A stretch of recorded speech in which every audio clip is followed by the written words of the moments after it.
A few feet under Berlin, as the city burned, Adolf Hitler sat at a table, staring at maps that no longer matched reality. The armies he ordered forward were gone. The roads he traced with shaking fingers were already rubble. And yet, in that underground bunker, he kept talking as if the war could still be turned around. That's where our story begins, not with triumph, not with speeches from a balcony, but with a man at the end of his power, trapped beneath the ruins of his own ambition. Around him were the last loyalists, the terrified staff, the fading flicker of routine, rationed meals, whispered rumors, forced calm in hallways that felt more like a tomb than a headquarters. If you've ever wondered how history really ends for the people inside it, not the headlines, but the hours and the emotions, the Führerbunker is one of the most haunting places to look. Because down there, you don't just see the collapse of a regime, you see fear, denial, stubborn loyalty, and small human moments that survived even when everything else was falling apart.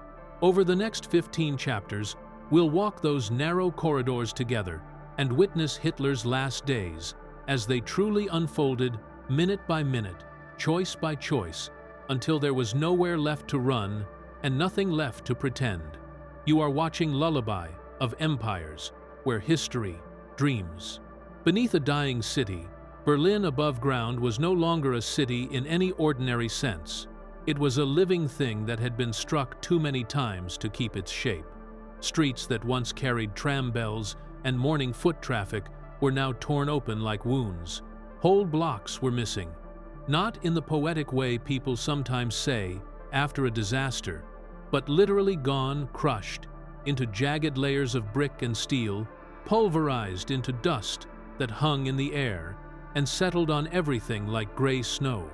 By April of 1945, the capital of Germany had become a shrinking island, surrounded by a tide that could not be turned back. The Soviet armies were moving in from the east with a speed and weight the city had never experienced. Western Allied forces were already deep into the country from the other direction. The war that had once felt endless to so many Germans was now folding in on itself, collapsing toward one final point. And that point was Berlin. In those last days, the city's surface was a world of fractured time. You could walk past a building still standing with its curtains fluttering, and 2 blocks later, find nothing but a crater wide enough to swallow a bus. The nights were a continuous tremble of artillery. People slept or tried to inside basements, subway tunnels, and any place that felt like it had a ceiling thick enough to hold back the sky. When the guns paused, the silence felt almost worse, because it was the silence you only get when a world is holding its breath. The population left inside Berlin was a mix of the trapped and the stubborn. Some had no way out.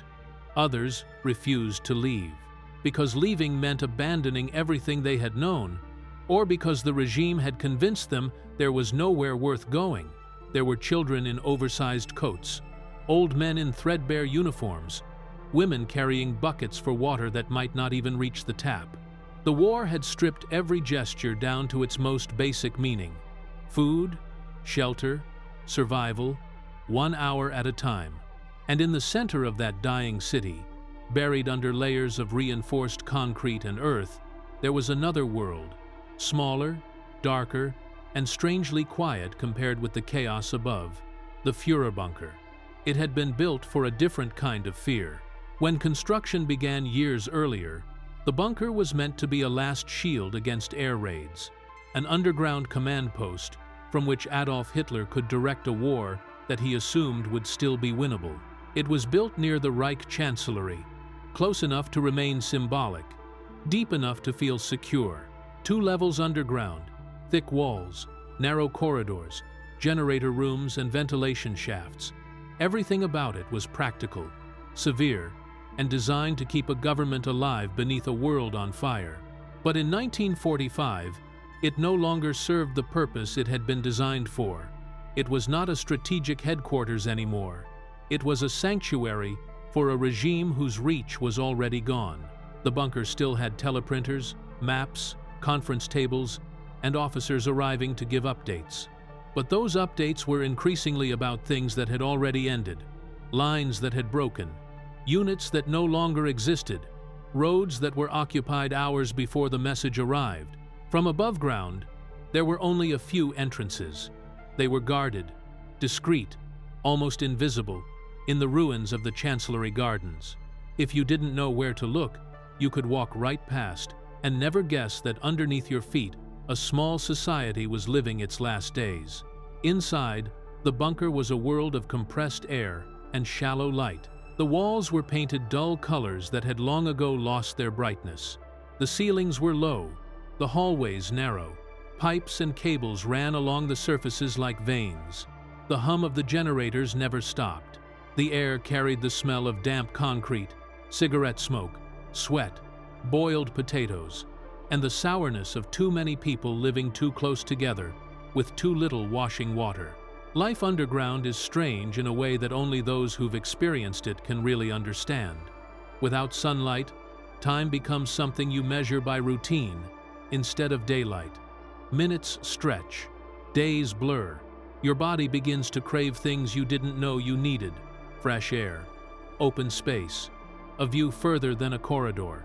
Even the strongest minds can drift, because the world narrows until it is only what you can see in front of you.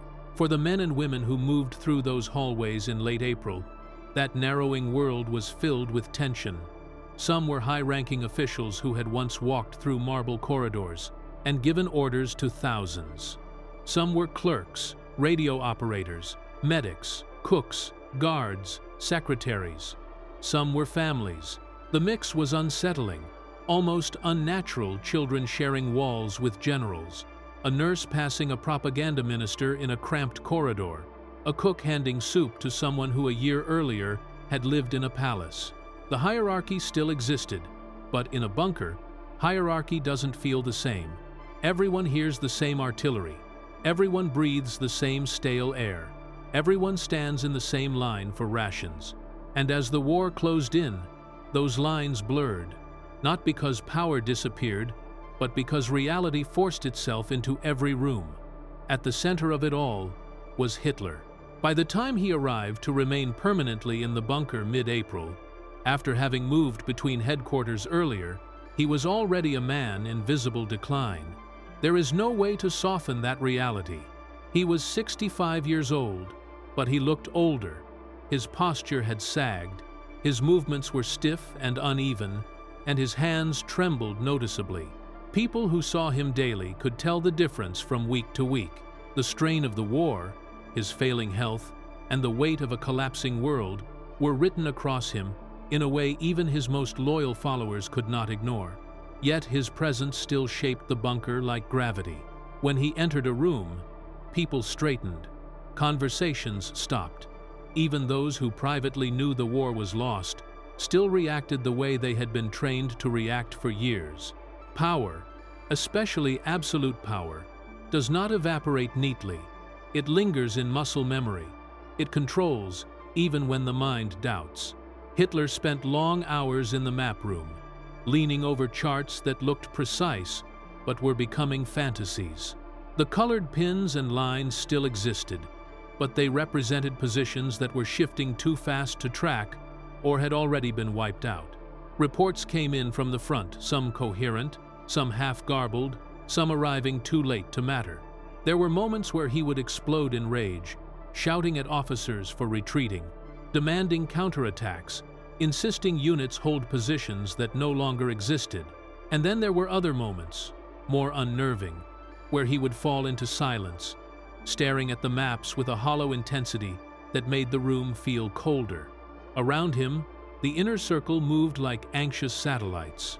Martin Bormann, the party secretary, controlled access to Hitler as if access itself could keep the world intact. He decided who spoke, when they spoke, and what was allowed to reach Hitler's ears. In a bunker, information is oxygen. Bormann rationed it the way he rationed food, carefully, deliberately, always with the belief that controlling Hitler's environment might control the outcome. He also took on the grim arithmetic of supplies, counting stores of canned goods, fuel, medicine, and water. Every day the numbers got smaller. Even discipline could only stretch scarcity so far. Joseph Goebbels, the propaganda minister, brought his family into the bunker and continued to speak of resistance as if the word still had power. His broadcasts to the city were fierce and theatrical, urging Berlin to fight house to house, street to street, to embrace sacrifice as virtue. But there was a brittle edge to his energy now. He was not speaking to a nation that believed him anymore. He was speaking into the void, and somewhere in him he knew it. Magda Goebbels tried to keep routine alive for their children. In a place that felt like a steel throat closing, routine was a kind of prayer. She organized small moments, meals together, quiet conversations, bedtime rituals done by lamplight. She clung to normalcy not because she was blind to reality, but because normalcy was the only thing she could still offer. Albert Speer, Minister of Armaments and Hitler's former favorite architect, moved through the bunker with a different energy. Heavy, quiet, resigned. He had built monuments for a Reich that was now reduced to dust. His reports on fuel, ammunition, and industrial collapse were blunt. He knew, with the cold clarity of logistics, that Germany had no remaining path to victory. But the bunker was not a place that rewarded blunt clarity anymore. His attempts to argue for pragmatic decisions, withdrawal, negotiation, surrender, were dismissed as defeatism. Speer continued to do his duty, but you can almost feel, in his later accounts, the way his hope drained out one report at a time. And then there was Eva Braun.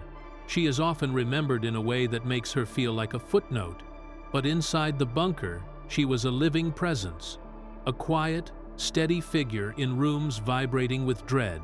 She had been with Hitler privately for years, kept out of public view, but now she was there in full view, walking the corridors, sharing meals, watching the collapse unfold. To some residents, her calmness felt like denial. To others, it felt like the last remaining human softness in a place that had become a machine grinding toward its own end. She saw what others saw, a man who could no longer accept the world as it was. But she stayed, not because she imagined salvation, but because leaving would have meant admitting something she was not prepared to admit. Loyalty, in those final weeks, was not only political, it was personal, emotional, tangled in the way human hearts tangle when time runs out. Outside the bunker, Berlin was being swallowed block by block. Inside, the bunker was being swallowed by a different force: exhaustion.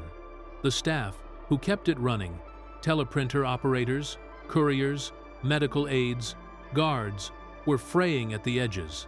They worked in shifts that barely mattered because sleep came in thin scraps. They listened to the artillery above as if it were a clock ticking down. They ate food that was dwindling into thin soup, boiled potatoes, preserved meat scraps shared in silence. Water was rationed. Clean clothes were rare. Hygiene became a luxury. Even breathing was work, because the air never felt fresh. Yet people still tried to behave like a government existed. Messages were typed, coded, sent.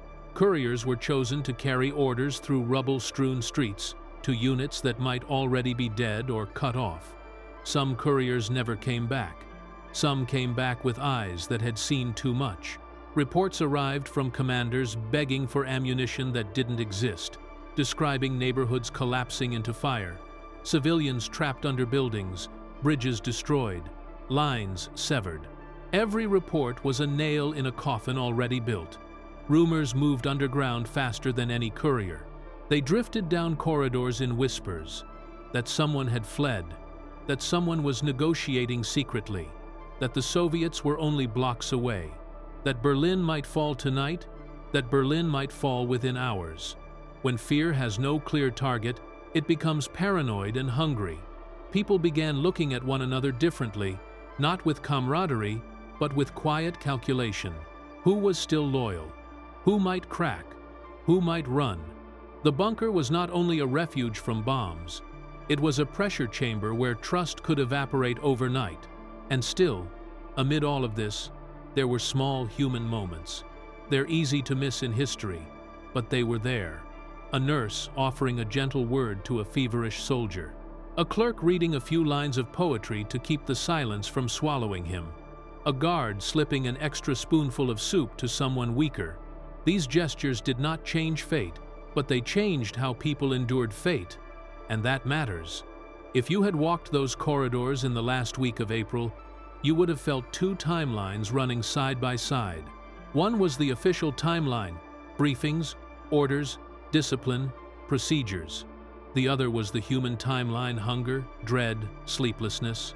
The quiet realization that the outside world was closing in, no matter what anyone said. The bunker was still functioning, yes. Lights still flickered on. Messages still tapped through machines. But it was functioning the way a ship functions after it has already been mortally wounded, moving forward out of habit. Because stopping feels worse. Because no one knows what to do with stillness. Above ground, Soviet artillery kept pounding. The city shook. The walls trembled. Dust drifted from the ceilings with every impact. The sound was no longer distant. It was near enough to feel in your chest. There is an old way of saying that a place can feel like a tomb before anyone has died. That was the Führerbunker in those final days. Not a tomb of stone and silence, but a tomb of narrowing possibilities, of choices closing in until only the final ones remained. And that is where our story truly begins, not at the moment of death, but at the moment the world upstairs and the world downstairs became the same kind of ruin. Because once Berlin above became a graveyard, the bunker below could no longer pretend it was a command post. It became something else entirely. The last room of a collapsing empire, filled with human beings trying each in their own way to decide how to face the end. In the next chapter, we will follow Hitler's descent into this underground world in more detail and watch how the bunker's fragile sense of order begins to crack under the weight of reality. The descent into the bunker. The decision to go underground did not arrive in a single dramatic moment. It came the way many endings do quietly, through a series of smaller surrenders that no one wanted to name. In the first half of April 1945, Adolf Hitler still moved between his offices above ground and the reinforced shelter below. The Reich Chancellery, though battered and scarred, still stood as a symbol of authority. Its corridors were colder, its windows boarded or shattered, yet it remained part of the stage on which he had ruled for more than a decade. To abandon it entirely felt, to him, like abandoning the Reich itself. But Berlin was closing in. The Red Army had crossed the Oder and was rolling westward with unstoppable force. The city's outer defenses were already cracking, and each day brought reports that were worse than the last. Bridges fell. Rail lines were severed. Improvised German units, boys in uniforms too big for their shoulders. Old men holding rifles from the last war were pushed back street by street. The war was no longer something happening somewhere else. It was happening in the capital, and it was happening fast. When Hitler finally moved fully into the Führerbunker, he did so not as a man making a strategic choice, but as a man refusing to accept that strategy had ended. It was mid-April. The exact day mattered less than the fact that it happened during a tide of finality. Those around him understood the meaning, even if he did not say it aloud. The last refuge had become the headquarters. The last headquarters had become a prison. To step down into the bunker was to step into another kind of time. The stairwell leading underground was narrow and steep, cut from concrete and lit by weak bulbs.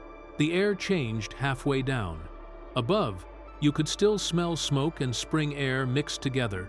Burning city, damp soil, cold wind. Below, you could smell only what the bunker held: oil, sweat, tobacco, stale breath, boiled food.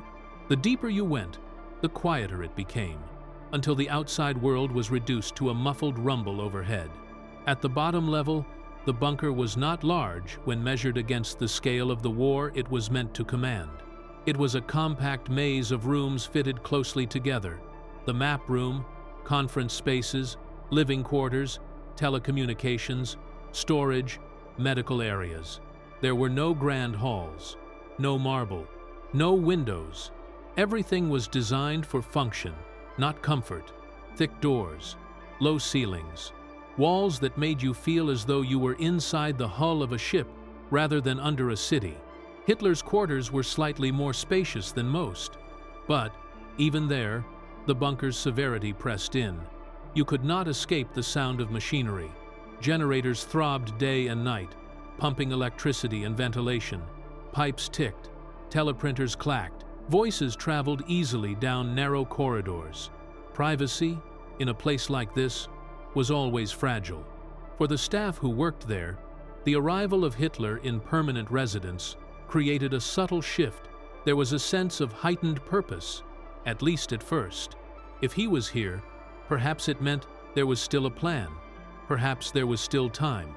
The bunker was, after all, built for a moment like this, and those who had stayed by duty, by belief, by fear, by nowhere else to go, needed some shape to lean against.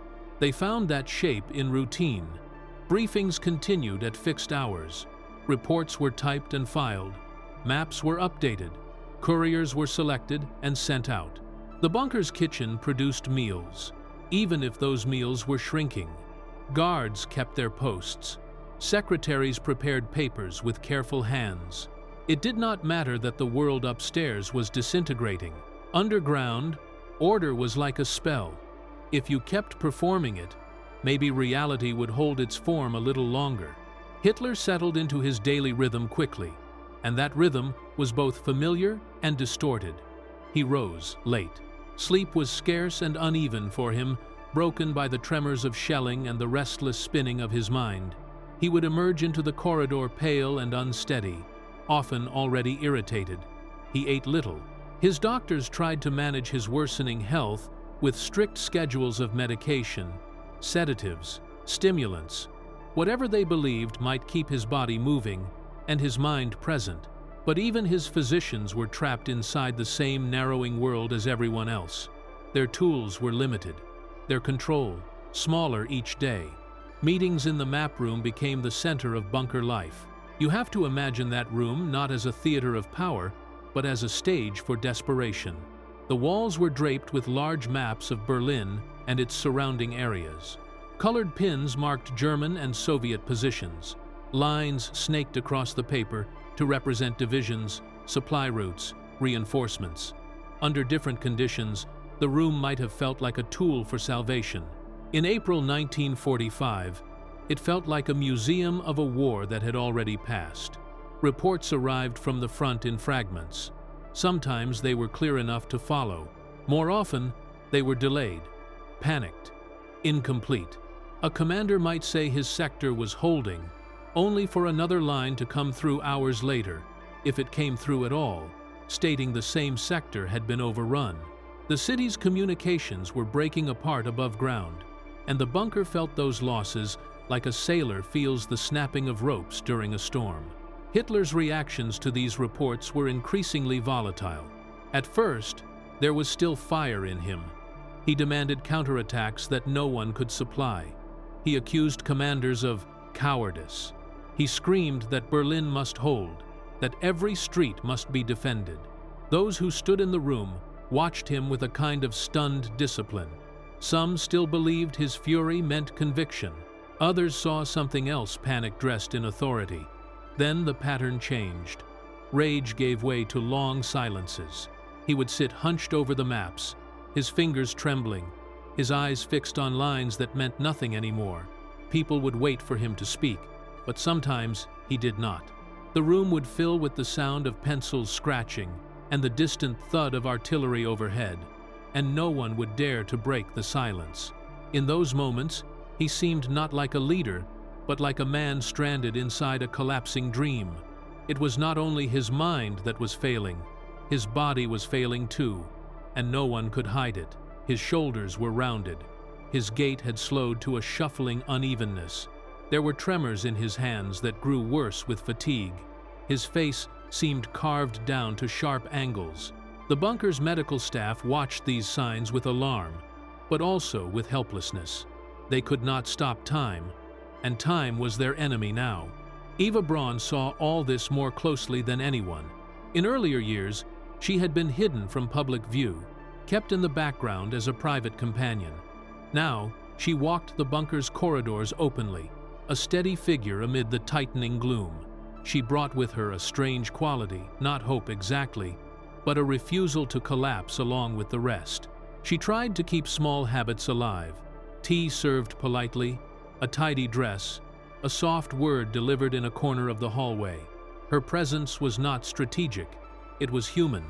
And in a bunker that was slowly becoming a tomb, human presence mattered more than plans. Some of the staff found comfort in her calmness.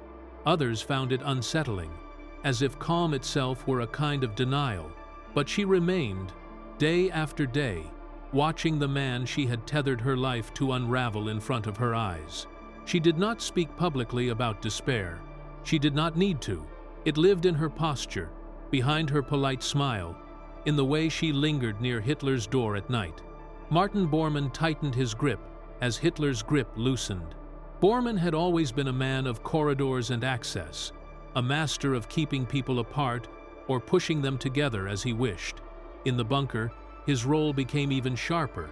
He controlled who could see Hitler, what information reached him, and how that information was framed. He rationed not just food and supplies, but reality itself, filtering the bleakest reports, softening the language where he could, hoping to protect Hitler's fragile mental balance, or perhaps protect the illusion of the regime for as long as possible. He also oversaw the supplies with grim precision. Food stores were still sizable on paper, but paper could not account for time. The longer they stayed underground, the thinner everything became. The kitchen's meals shrank toward the simplest forms: potatoes, thin soup, preserved scraps. Water was watched closely. Medical supplies were locked and rationed. Even candles mattered. In a place where no sunlight entered, light was life. Joseph Goebbels arrived with his family and brought with him a performance that could not stop even as the stage burned. He continued to broadcast defiant messages to the people of Berlin. He urged resistance with language that sounded heroic, almost religious. Berlin must fight to the last breath. The world must see German resolve.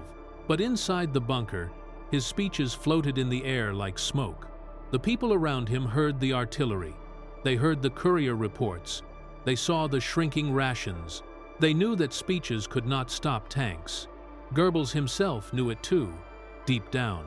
You could see it in the hollowing of his face, in the way his eyes sometimes drifted away from the room.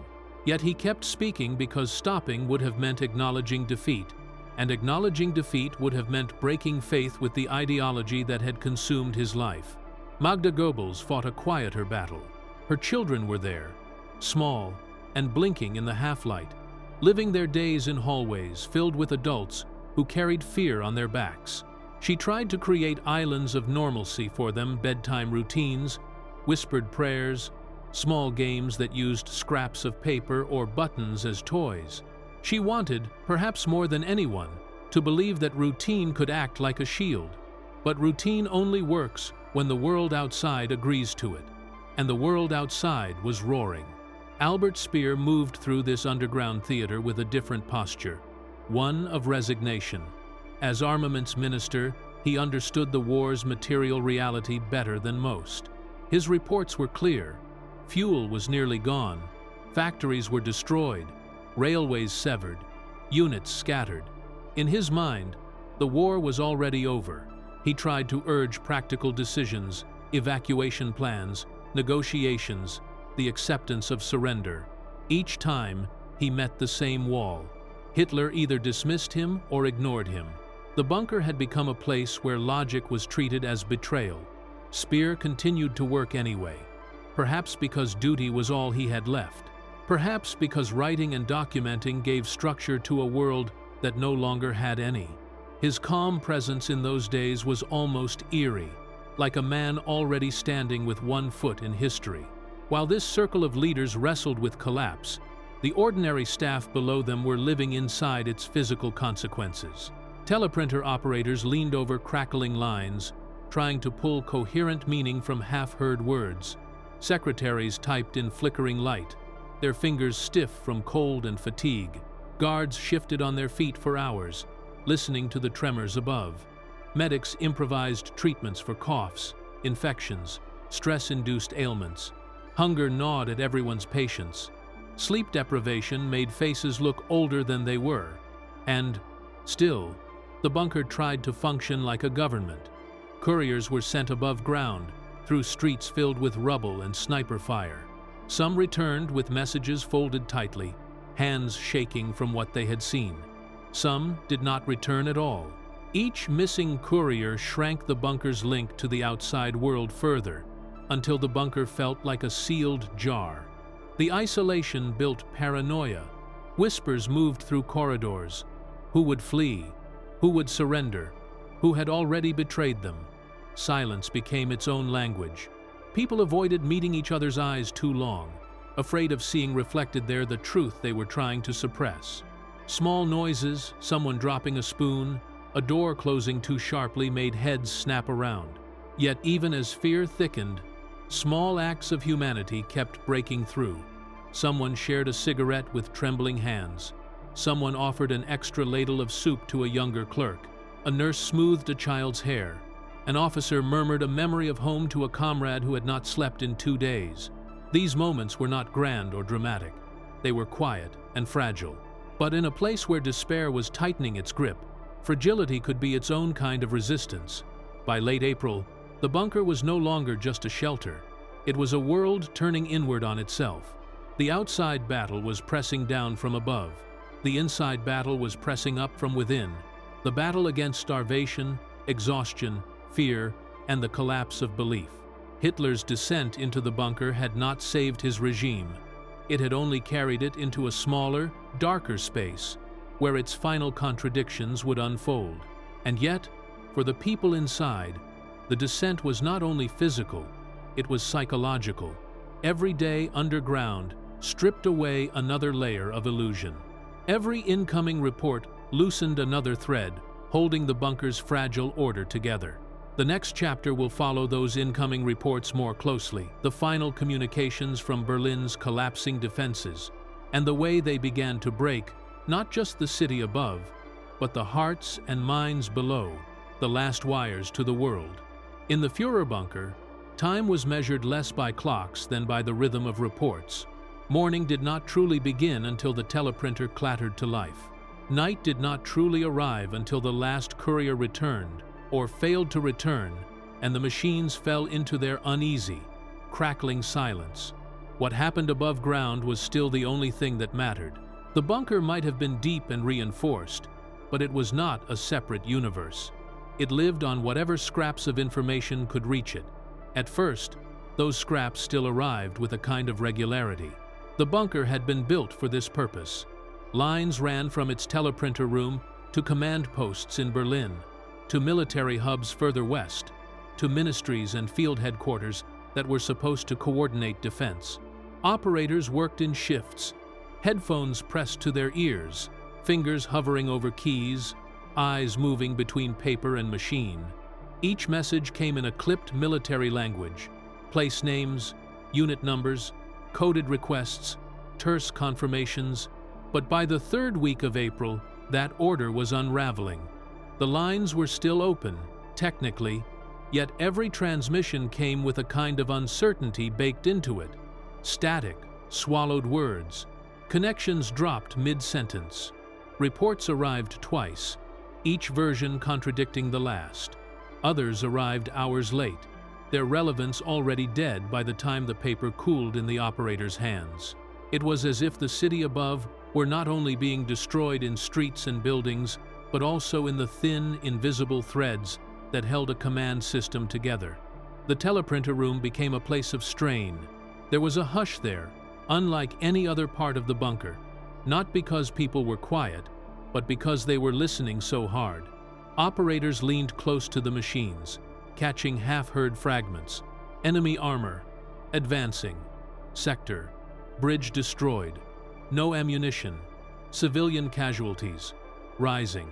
They tried to stitch those fragments into coherent updates. Sometimes they succeeded, often they could not, and each gap in the story was filled by imagination, which in a place like this was rarely kind. The problem was larger than broken wires. Berlin's defense was collapsing faster than the system could record it. The city had become a maze of rubble. Streets were blocked by collapsed buildings. Snipers made intersections deadly. Couriers who once traveled on motorcycles now moved on foot, slipping through alleys, darting between ruins, carrying documents inside their coats. Even when a message was written and sealed, there was no guarantee it could travel the last few kilometers to safety. When couriers did return, they brought more than papers. They brought weathered faces, hands gritty with dust, eyes that looked older than their years. You could read the truth in a courier's posture before he said a word. A stiff back meant he had survived by inches. A lowered gaze meant he had seen things no one wanted to imagine. Some spoke very little. They handed over their satchels and stood in silence, waiting for orders they already suspected were meaningless. And more often, couriers did not return at all. Each missing courier carried a quiet message of its own. The routes were closing.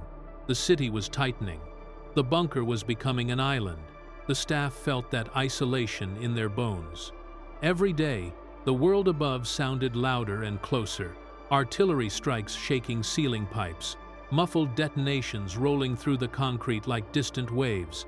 Yet every day, the bunker knew less. That contradiction gnawed at everyone. Martin Bormann understood the danger in raw information. In earlier years, he had built his power on controlling access to Hitler, and now that power expanded into controlling access to reality. He stationed himself like a gate in a narrowing corridor. Everything passed through him: courier reports, military updates, casualty lists, pleas from commanders. If a message was too bleak, he clipped it. If a commander's tone suggested panic, Bormann translated it into stern necessity. If a report hinted at surrender, he tucked it away or softened it into a temporary setback. He told himself he was protecting Hitler. He may even have believed it. There was a real fear that if Hitler faced the full weight of collapse without filtration, he would simply shatter. And a shattered leader, in this cramped underground world, could mean chaos. But Bormann also protected the bunker itself. The staff needed some psychological scaffolding, even a thin one. Too much truth, too quickly, could ignite despair like gasoline in a closed room. So he filtered. He rationed reality in the same way he rationed food. Hitler's response to what he did here moved in waves. In the beginning, he still demanded clarity. He wanted front lines placed neatly on maps, wanted units to hold, as if holding were a choice rather than a condition. He spoke in the grammar of order: reinforce, counterattack, stabilize. His voice still carried the habits of command. Yet each day, the grammar grew more strained. By late April, even the map room felt like a theater of the impossible. Pins marking units were moved based on reports that might already be wrong. Red arrows showing Soviet advances crept inward. Blue lines of German resistance thinned, then broke, then vanished. Some positions on Hitler's maps still represented divisions that had ceased to exist. Bridges were marked intact that had been reduced to twisted steel days earlier. Command posts were listed active that were now nothing but smoking holes. Hitler stared at these maps with a stubbornness that bordered on trance. When generals tried to explain that certain units could not be found, that commanders were dead or encircled, he flared with anger. He accused them of cowardice, betrayal, sabotage. His temper was no longer strategic, it was personal, like a man being told his house was burning while he insisted the walls were solid. Then, as the reports grew more catastrophic, rage began to alternate with withdrawal. Sometimes he would read a dispatch, say nothing, and fold it slowly as if his hands were working through shock. Sometimes he would ask the same question repeatedly: where is this unit? Why hasn't it moved? When will reinforcements arrive? Though every person in that room knew there would be no reinforcements. At other times, he would explode without warning, striking the table, shouting at men who looked as exhausted as he did. The bunker staff learned to read these moods carefully, the way sailors read shifting wind. Eva Braun watched these changes with quiet grief. She had no role in military meetings, yet she was everywhere in the spaces between them. When Hitler emerged from the map room pale and shaking, she was often the first face he saw. She brought him tea that cooled untouched. She urged him gently to rest, to eat something, to take his medicine. Most of the time he brushed her off, yet her persistence never sharpened into argument. She remained soft, steady, as if softness itself were an anchor. For older viewers, people who have lived through their own seasons of worry, there's something painfully familiar in that posture. The way a person stays near someone who is unraveling, not because they believe they can fix it, but because love does not know how to leave. Joseph Goebbels, meanwhile, fought a different war, a war of words against an onrushing reality. His broadcasts continued, sometimes recorded right there in the bunker. He spoke of heroic resistance, of sacrifice, of the coming reversal that would shame the enemy. His voice, trained for theater, still carried force. But the bunker was not a radio audience. Everyone there could hear artillery overhead. Everyone there could see the courier faces and the shrinking rations. Goebbels's words landed differently in that air. They did not convince. They echoed. Even Goebbels seemed to hear that echo. There were moments, caught in a glance or a slackening of his shoulders, where the performance flickered, but he never stopped. To stop would have been to admit that the story he had told for years was ending in ruin, and to admit that would be to stand naked in the wreckage of belief. Magda Goebbels tried to keep another story alive, the story of family, of routine, of a world for children. She gathered her sons and daughters in tucked-away rooms and read to them. She smoothed their hair, helped them wash their hands, whispered prayers. In a bunker that had become a machine of collapse, her rituals were a kind of rebellion. She believed, perhaps, that if the children could remain calm, the adults might remember how to remain human. But even she could not block the undercurrent of dread. Children feel fear the way animals feel storms. They sense it in tone, in footsteps, in the pauses between adult words. Their eyes wandered. They clung more tightly. They asked questions that no one answered directly. Albert Speer spent his hours compiling truths no one wanted. Fuel reserves, non-existent. Ammunition, dwindling. Rail links, destroyed. Factories silent. His reports were clinical, detailed, unarguable. Their meaning was equally unarguable. Continued resistance was impossible. He presented these findings anyway, because duty had its own inertia. Yet he knew what awaited him each time. His insistence on practicality was treated as defeatism.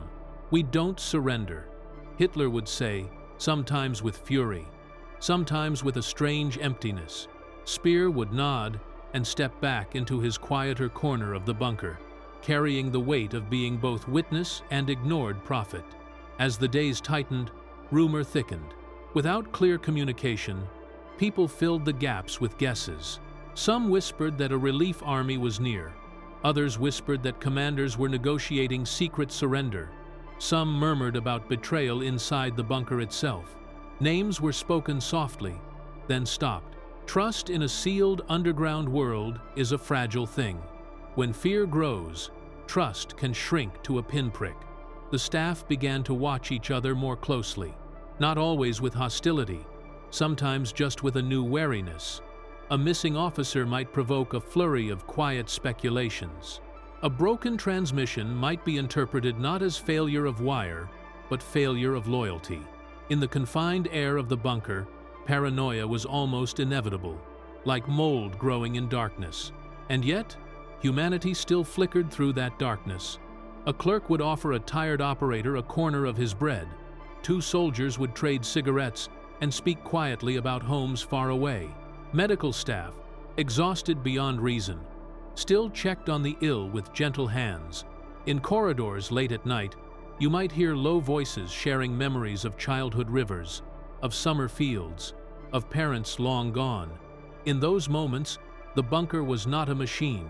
It was a collection of frightened people trying to remember they had once lived in a broader world.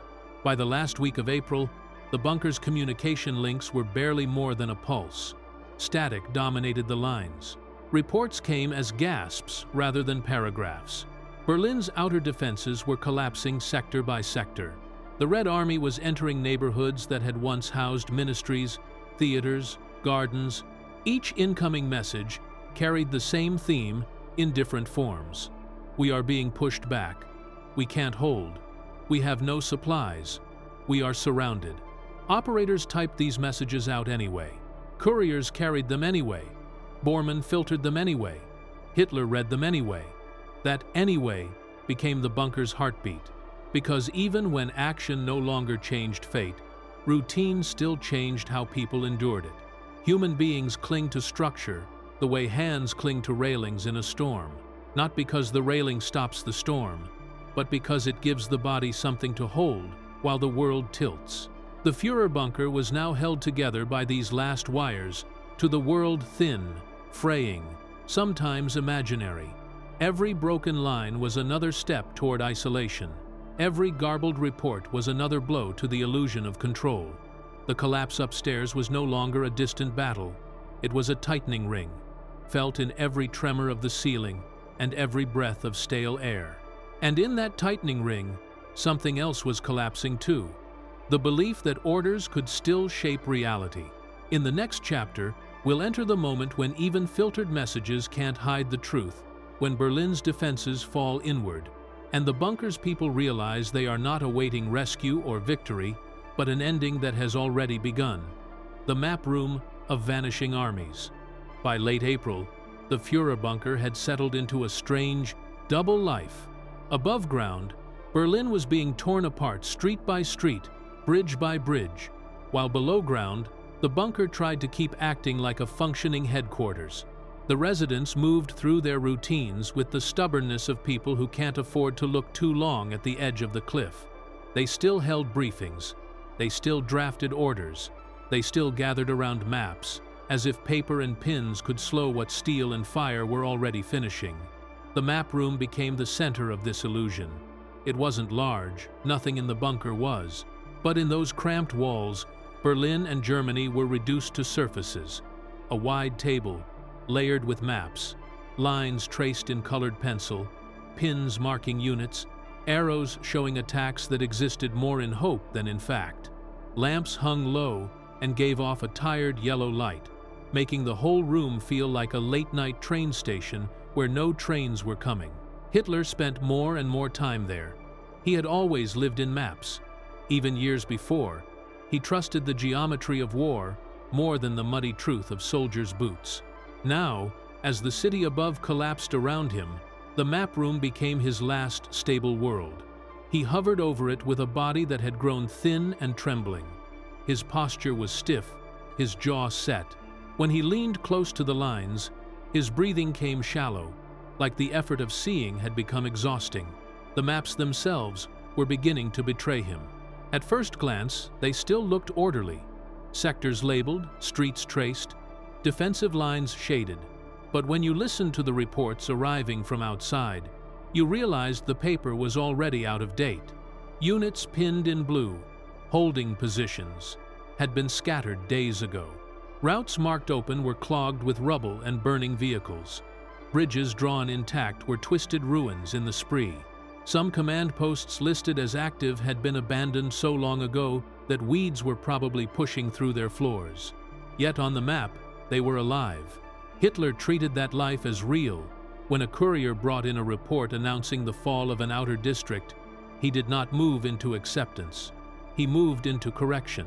He would point at the map and demand that a counterattack be launched from a position that no longer had men, fuel, or ammunition. He would say, a division must advance along a road that was now a cratered corridor of smoke. He would insist on reinforcements that could not arrive because there were no reinforcements left. The generals tried again and again to explain. Their voices stayed measured, cautious, as if they were speaking to a man on the edge of sleep. Mein Führer, that unit has been destroyed. Mein Führer, that bridge is no longer passable. Mein Führer, there is no fuel to move armor. Every sentence landed like a spark in dry grass. Sometimes Hitler exploded. His outbursts were no longer the calculated anger of a commander correcting subordinates. They were raw, personal, almost childish in their panic. He accused officers of lying, of cowardice, of surrendering without a fight. He would slap the table hard enough to rattle the pins. His face reddened, not with strength, but with the strain of someone trying to shout down reality. Other times, he fell quiet. The quiet was different from calm. This was a silence that emptied the room. He stared at the map, eyes fixed on lines that refused to rescue him. He might read the same dispatch twice, 3 times, as if repetition could change its meaning. He might ask the same question in a loop. Where is Steiner? Though Steiner's forces had long ceased being a force, the staff learned those silences were the most dangerous moments. In rage, he was predictable. In silence, he drifted into places they could not follow. This back-and-forth fury, withdrawal, fury again became the rhythm of briefings. Bormann stood close in these meetings, always a step behind Hitler's shoulder. He was not a strategist, but he understood power and proximity. He watched the generals as a hawk watches a trembling mouse. If an officer's tone grew too blunt, Bormann narrowed his eyes. If a report sounded too bleak, he slid the paper toward Hitler with gentle framing, stripping some of its poison before it could sting. Sometimes, even Bormann could not soften it enough. One afternoon, a message came in about the government district. Soviet troops were pushing closer, artillery already hammering positions that were supposed to be protected at all costs. The report was short. There was no time for longer, but it carried the weight of a door shutting. Hitler read it, stared at the map, and for a moment the room felt like it was holding its breath with him. Then the breath released as anger. He turned on the commander, who had delivered the message. "You are all traitors," he said. "You have failed me." His voice, though still strong enough to cut, trembled at the edges. The commander stood stiff, pale, his mouth opening as if to speak, then closing again. This was not a conversation anymore. It was a storm. When the meeting ended, the commander left the room with shoulders slumped in a way that said more than any words. The other officers avoided his eyes. They were all learning how to survive Hitler's moods. In a bunker this small, survival depended on reading the temperature of air before speaking. Outside the map room, the bunker moved in a slower, quieter tempo. The corridors carried a constant low murmur, boots on concrete, whispered exchanges, the hum of generators. But the energy was draining out of the place. Months ago, the bunker had been full of brisk purpose. Now it felt like a hospital at midnight. Faces were drawn tight with exhaustion. People moved carefully, conserving motion the way you conserve food when you know there won't be more.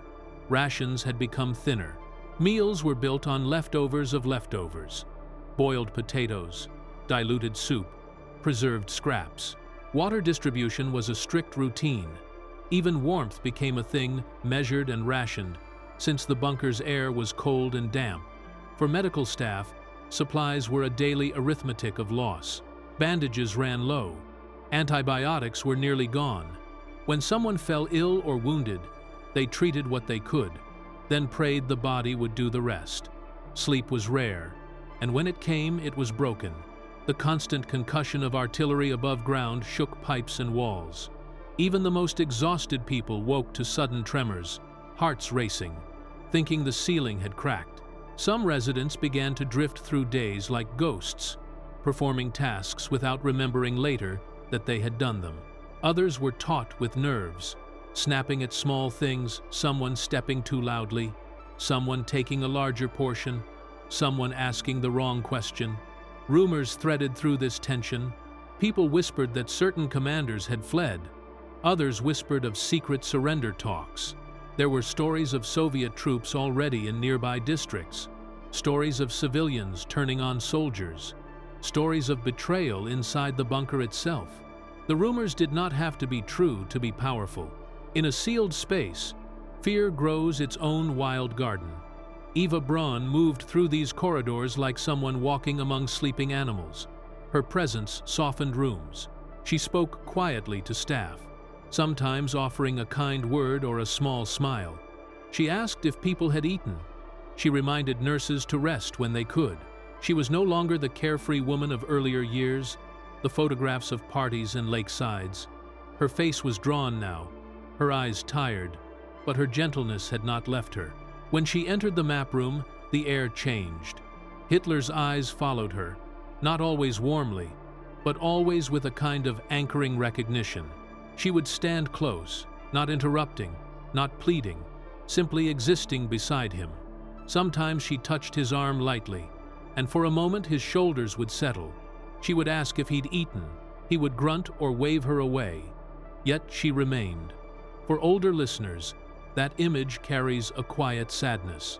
We all know moments where someone stays at the bedside of a stubborn, fading person, not because they believe they can turn back time, but because leaving feels like another kind of death. Goebbels entered the map room often too, though his role was different. He was not there to solve military puzzles. He was there to keep the story alive. He spoke in terms of morale, of symbolism, of resistance as destiny. He urged Hitler to make broadcasts, to rally defenders, to cast Berlin's fall as a heroic stand. But even his voice had started to thin. The gap between his words and the world was now too wide to ignore. Magda Goebbels focused on routine, especially for her children. She organized small prayer gatherings. She encouraged quiet discipline, hands washed, beds made, movements orderly. She wanted to preserve the shape of life, even if life itself was collapsing. In a way, she understood the bunker needed rituals to keep despair from swallowing it whole. The bunker survived on rituals, Bormann's ration lists, Speer's reports, nurses' rounds, operators at their machines. Even Hitler's map meetings were a ritual in their own right, an attempt to keep the structure of command breathing a little longer. But rituals can also become cages. By the end of April, the map room was less a planning space and more a shrine to a vanished army.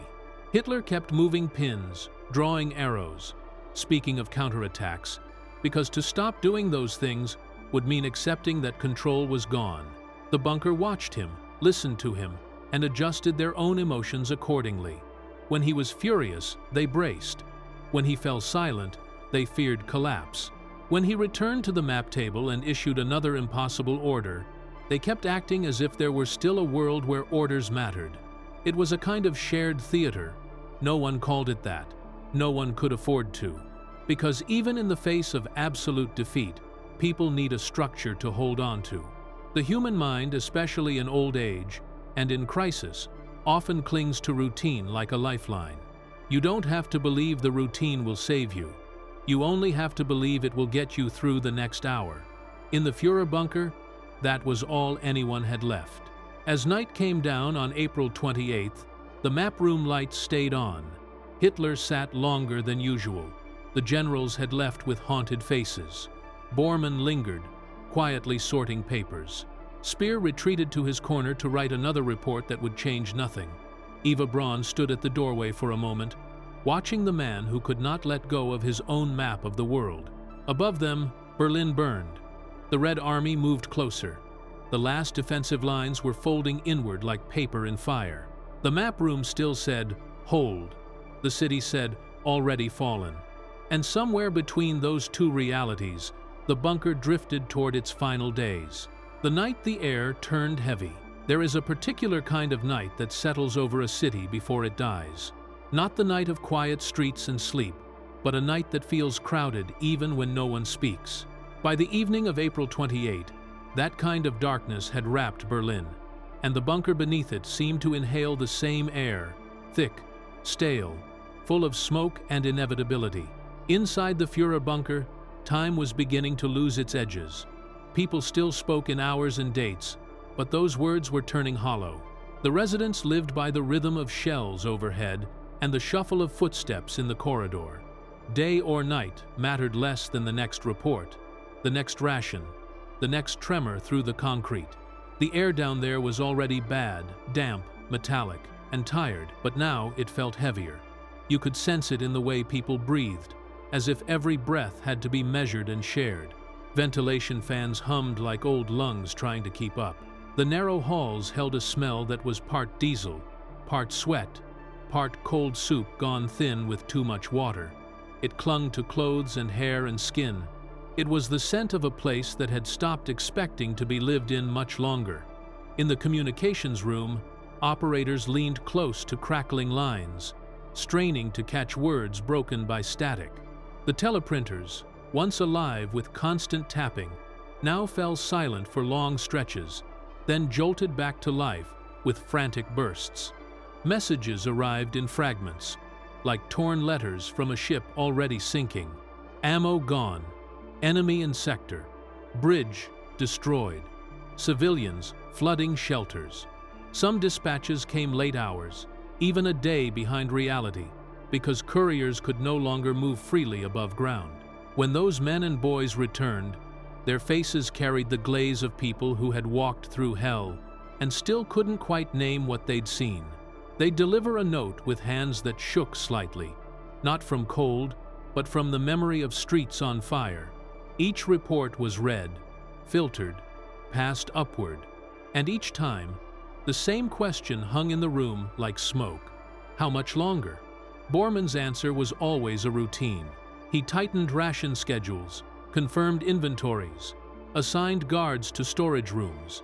In the cold logic of administration, he could still build a fence against chaos, but the fence was shrinking. On paper, there were still days of food. In practice, there were only hours before hunger became more than discomfort. Meals were now mostly potato and diluted broth. Bread appeared in slices so thin they looked like shadows. Water was carefully portioned in metal cups, and even then people drank it slowly, because swallowing too fast felt like wasting. The medical corner was worse. Nurses and doctors moved quietly between cots, their voices low to avoid spreading panic. There were no miracles left down there, only improvisation, cloth torn into bandages, bottles rinsed and reused, sedatives measured by drops. Infection was becoming a quiet enemy, creeping through bodies already weakened by sleeplessness and fear. And sleep had become a rumor. People lay down when they could, but the shelling above ground turned rest into a trap. The floor trembled with each blast, and sometimes dust drifted from the ceiling like gray snow. Those who dozed would wake with a jolt, hearts pounding, convinced the bunker had cracked open. A few began to sleep sitting up, backs against walls, as if lying down was an indulgence their nerves could no longer allow. In the corridors, you could feel the psychological shift. It wasn't loud. It was subtle, like the slow dimming of a lamp before it goes out. Officers who once spoke sharply now stood with their eyes lowered, shoulders pressed inward. Secretaries walked carefully, heads down, not because they were afraid of reprimand, but because even looking up felt like an invitation to grief. Young soldiers, some barely old enough to shave, clung to one another in doorways. Their uniforms hung loose on bodies, already shrinking from rationed food. As they waited for orders that rarely came, they talked quietly about home. A river in Bavaria, a farm in Saxony, a street in Hamburg. The memories were never grand. They were small. And in that smallness was the ache of what Berlin was no longer offering them. Hitler's presence turned these nights stranger still. He moved less now. When he did, his steps were short and stiff. His hands trembled, even when he tried to keep them still. The tremors were not only physical, they were the outer sign of a mind pressed into a corner. The map room remained his refuge, and he retreated there again and again, staring at lines and arrows like scripture. That evening, he summoned a briefing later than usual. The generals came in with the careful patience of men who had already delivered enough bad news to last a lifetime. They stood around the table, listening to him point at positions they knew no longer existed. When one officer tried to explain that a unit was gone as in annihilated, Hitler's voice rose sharply. "You are lying." The word hit the room like a slap. No one moved. The officer's mouth opened, then closed. There was no path through that moment except silence. Hitler's face reddened, not with strength but with strain, and he leaned on the table as if it were the only thing holding him upright. "There will be no retreat," he said. "Berlin will hold." The statement might have sounded like resolve. In another year, another war. But down there, in that airless map room, it landed with the dead weight of unreality. The generals looked at the pins. They looked at the reports in their hands. They looked at one another. And then, because arguing with a man who could not hear was only another kind of waste, they nodded, not in belief, in endurance. After the briefing, Hitler did not return to his quarters right away. He stayed in the map room, alone, except for Bormann, hovering nearby. Silence grew between them. Outside, artillery rumbled like distant thunder that never leaves. Hitler's eyes stayed fixed on the paper. His jaw worked slightly, as if he were chewing thoughts too hard to swallow. Eva Braun came in quietly not long after. She was carrying a small tray, something warm if one could still call it that. She offered it gently, as if feeding a sick man in a hospital. Hitler barely looked up. "I'm not hungry," he muttered. She did not argue. She simply set the tray down and stood beside him. For a moment, the scene was almost painfully ordinary. A woman caring for a man who had gone past the point where care could help him. She touched his arm, lightly. He did not pull away, but he didn't turn to her either. His world was still pinned to those maps. There's something about old age that understands this. The way a person can retreat, not just from others, but from the present itself. The way denial is sometimes not stubbornness, but a kind of shelter.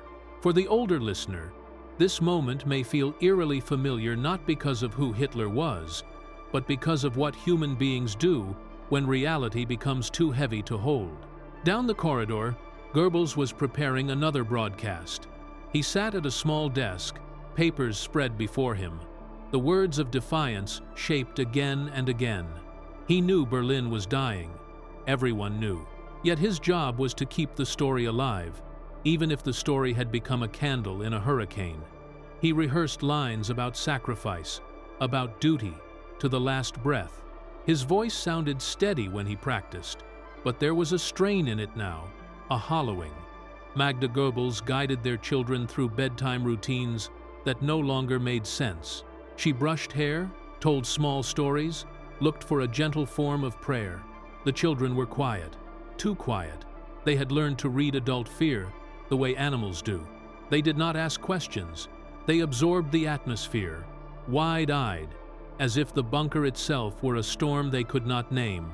And the staff, clerks, guards, cooks, hovered on the edge of emotional collapse. Some whispered about escape. Others whispered about surrender. A few whispered about suicide, not as melodrama, but as plain arithmetic. The whispers were never fully voiced. The bunker was full of ears, and fear loved to wear uniforms. But there were also small kindnesses. A nurse covered a sleeping soldier with an extra blanket. A cook slipped a spoonful of broth to a child who hadn't eaten enough. 2 guards shared cigarettes, passing them back and forth in silence, their hands shaking less when they held the small ember between them. These gestures didn't change fate. They changed the feeling of fate. In times like these, dignity is often kept alive, not by speeches, but by hands, reaching quietly across a room. As midnight approached, the bunker's communications room went quiet again. Another line was dead, another courier overdue. Another rumor spreading that Soviet troops had reached a street closer than the last report claimed. The walls of the bunker remained thick, but the psychological walls were thinning. People were beginning to sense that the end would not come like a trumpet blast. It would come like exhaustion, finally winning a long argument. Above ground, Berlin was already burning into history.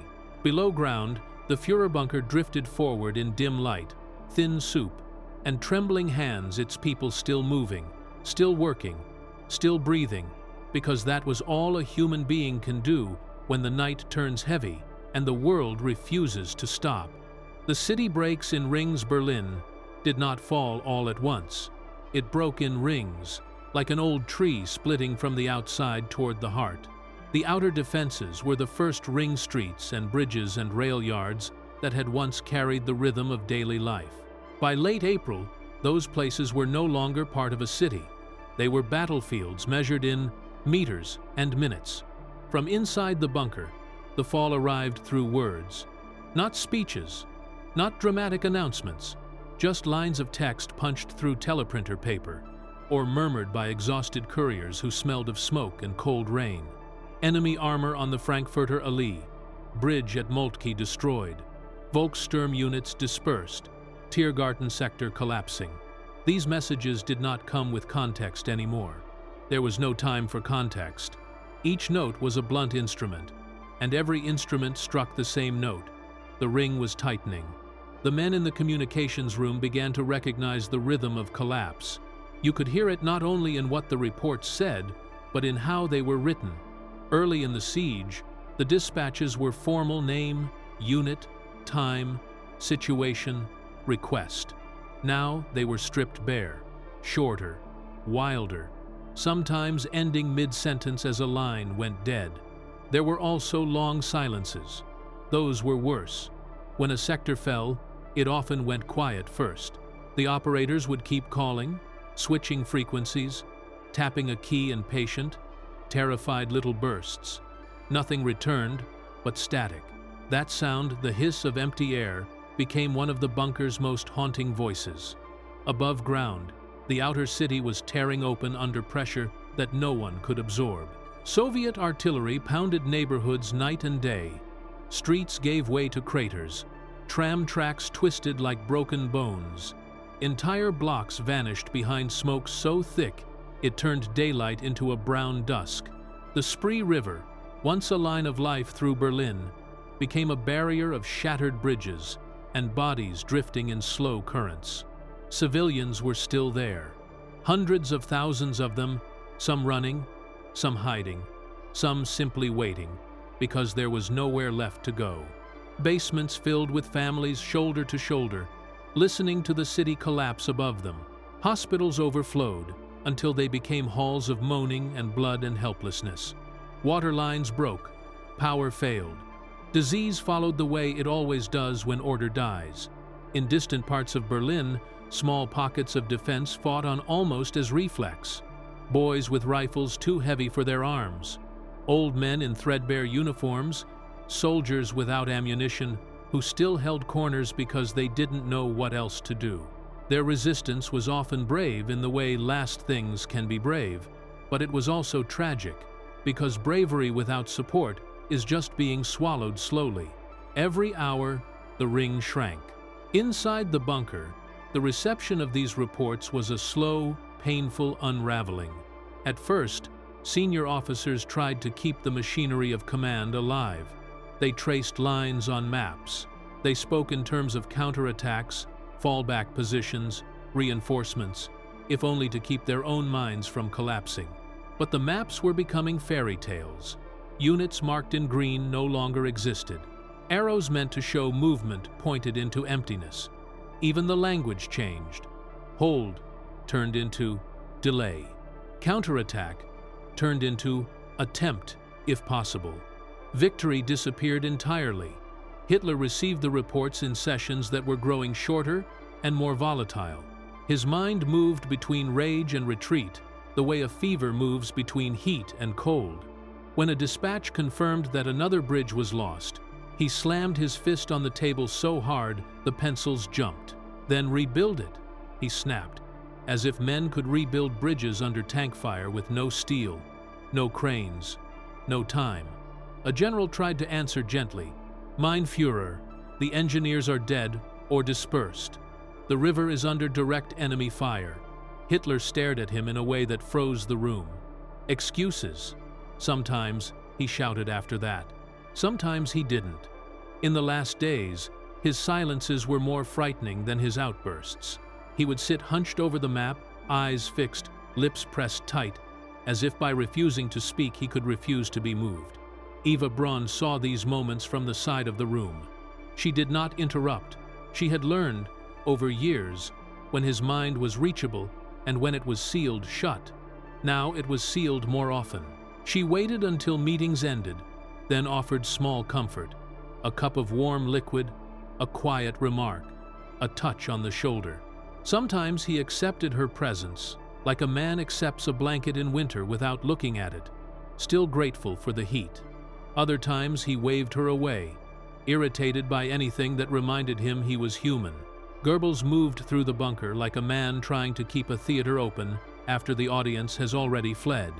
He still wrote his speeches, still believed he must.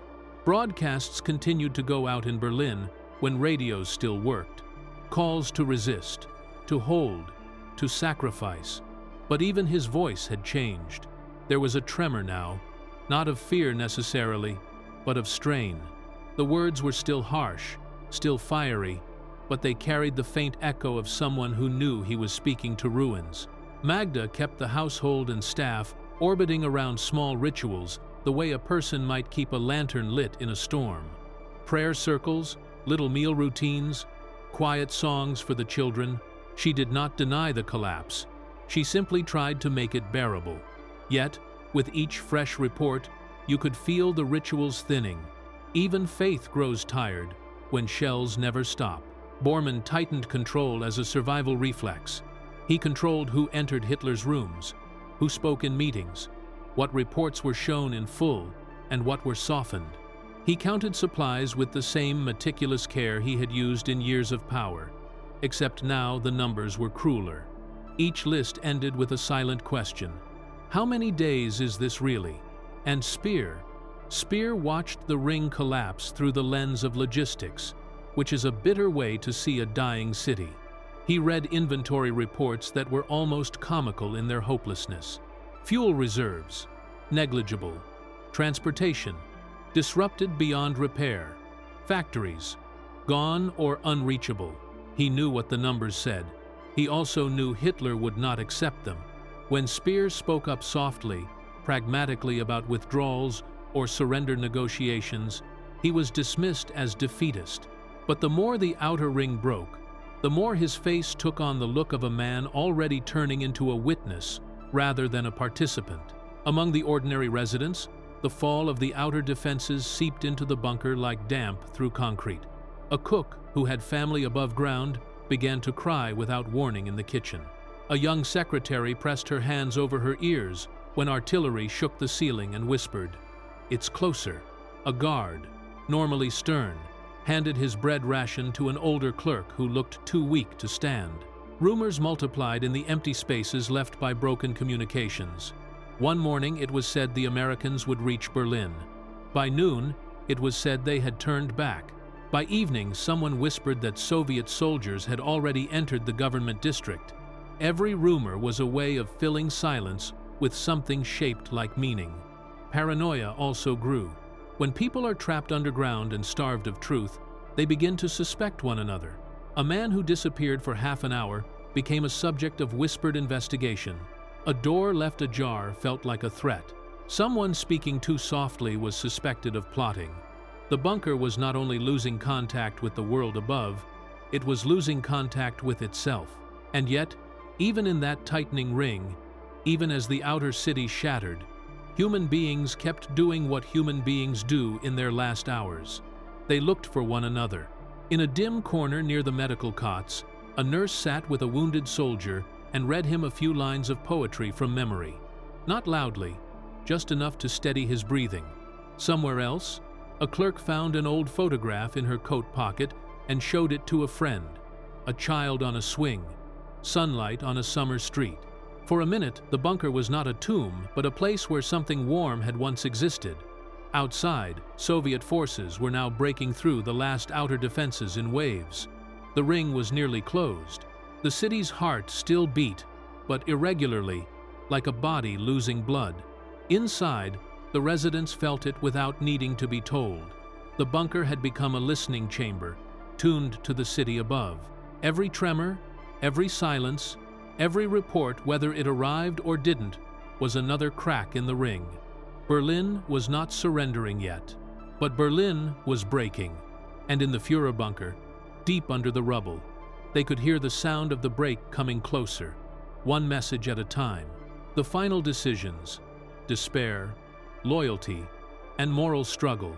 By the time Berlin's outer defenses had collapsed, the bunker no longer felt like a command post. It felt like the inside of a ship that had already taken on too much water, where the crew still walked the decks out of habit, even as the angle of the floor told them the truth. The air was thick in ways you couldn't measure on a map. Damp wool, sweat, unwashed bodies, the faint bite of disinfectant that was running out, and underneath it all that sour, metallic smell of fear no one wanted to name. The ventilation fans labored without enthusiasm. The lights were dimmer now, not because electricity had failed, but because the people beneath them were failing. There was a quiet kind of exhaustion that comes when the body has no more reserves to borrow from. You could see it in the way men sat with their elbows on their knees, staring at nothing, in the way women moved slowly through corridors as if wading through water, in the way voices softened, not out of politeness, but because loudness required energy they didn't have. And in that drained atmosphere, the final decisions began to form. Not all at once, not in one dramatic council. Decisions in the bunker grew like frost, slow, inevitable, and visible first on the edges. The first edge was Hitler himself.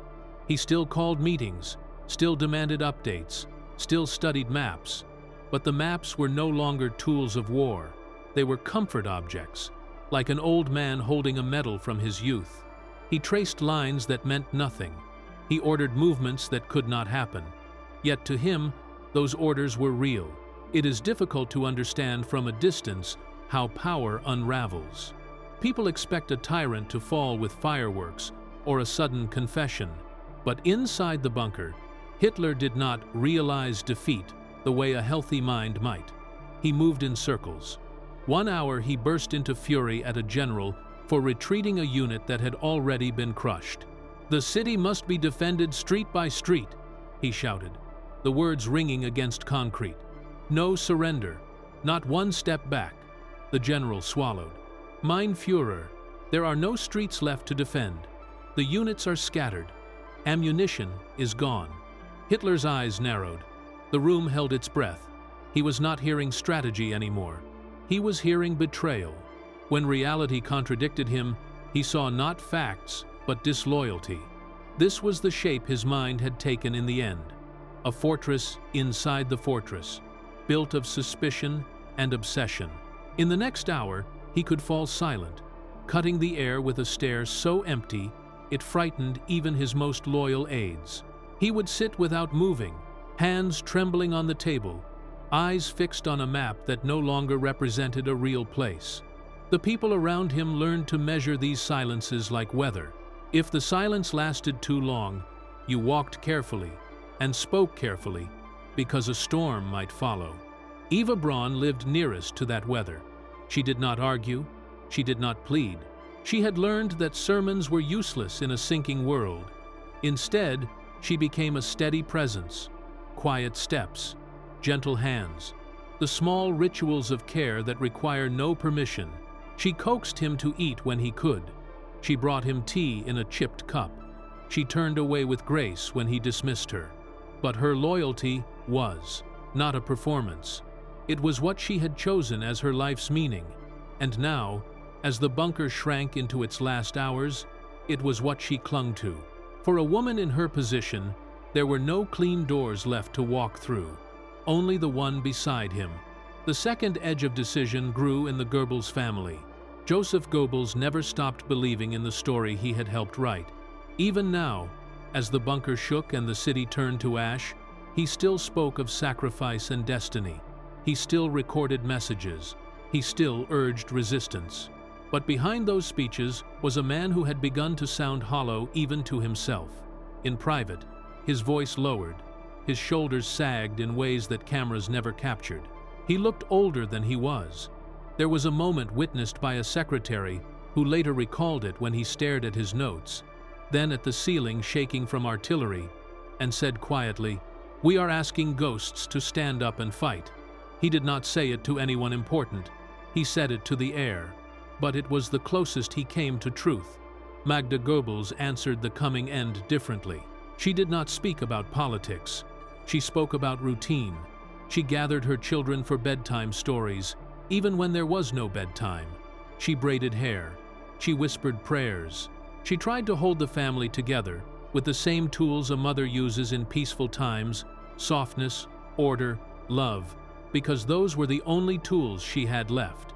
Her decision, too, was forming by instinct. She was preparing her children not for survival, but for a last kind of protection she believed she could still give. The third edge was Bormann. He was not a man who collapsed outwardly.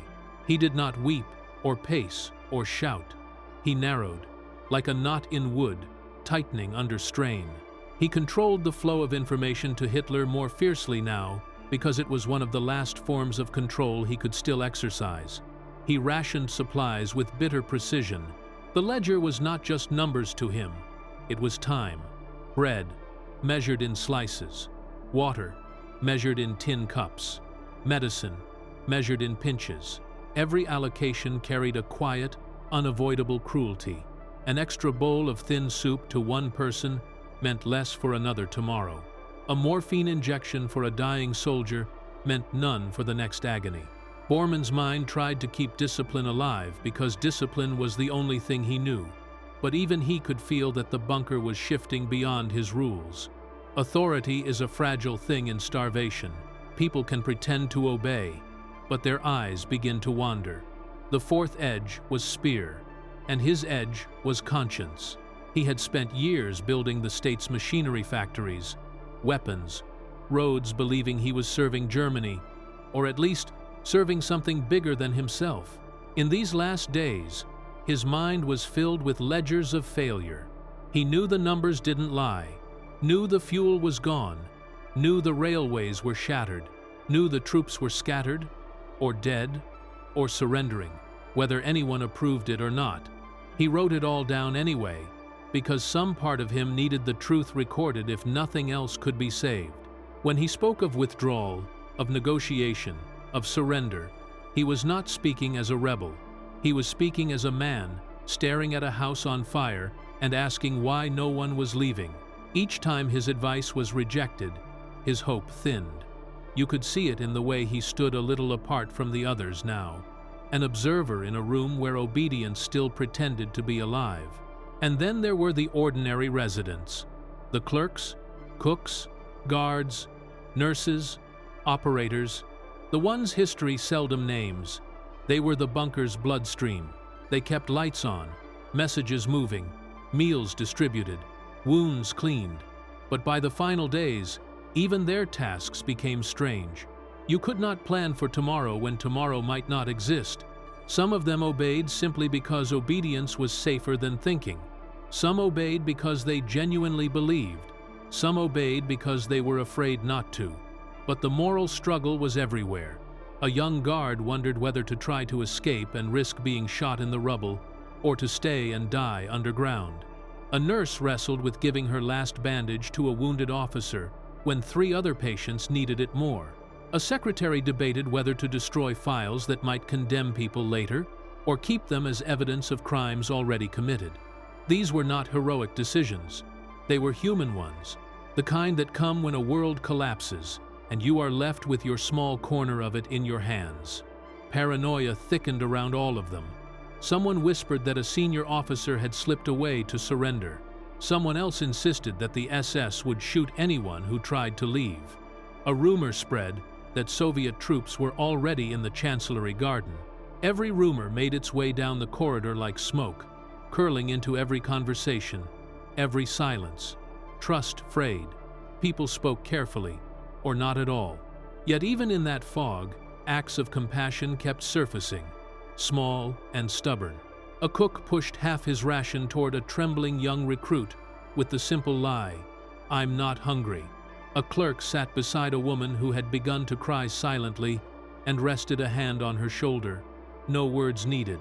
A medic stayed awake through the night with a feverish child, cooling her forehead with a damp cloth. humming a lullaby as shells fell above. These gestures were not grand. They did not change the war, but they changed the bunker. They kept a sliver of humanity alive in a place where ideology had burned everything else away. This is what the final decisions truly were. Not speeches, not banners, not even the headlines, history later wrote. They were quiet choices made under dim lamps with empty stomachs and trembling hands. Choices about loyalty and love. Choices about truth and denial. Choices about dignity in a world that had lost its mind. The bunker was tightening into its last hours, and everyone inside it could feel the pull of the end. They did not all face it the same way. Some clung to delusion, some clung to duty, some clung to one another, but all of them were making decisions now that could not be undone. And in that underground chamber beneath a dying city, beneath a dying regime, those decisions became the final shape of their lives. The bunker's final hours, the physical and emotional toll. The last hours in the Führerbunker did not announce themselves with a trumpet. They arrived the way night arrives when you are deep underground quietly, almost politely, until you realize there is no morning coming. Time inside had already become elastic. People stopped asking what day it was.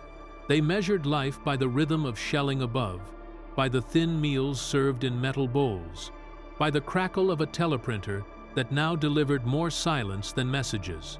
Hours could feel like minutes, and minutes could stretch into something heavy and endless. The environment itself was wearing them down. Concrete walls sweated from the damp. The air was close and stale, thick with too many bodies breathing the same limited oxygen.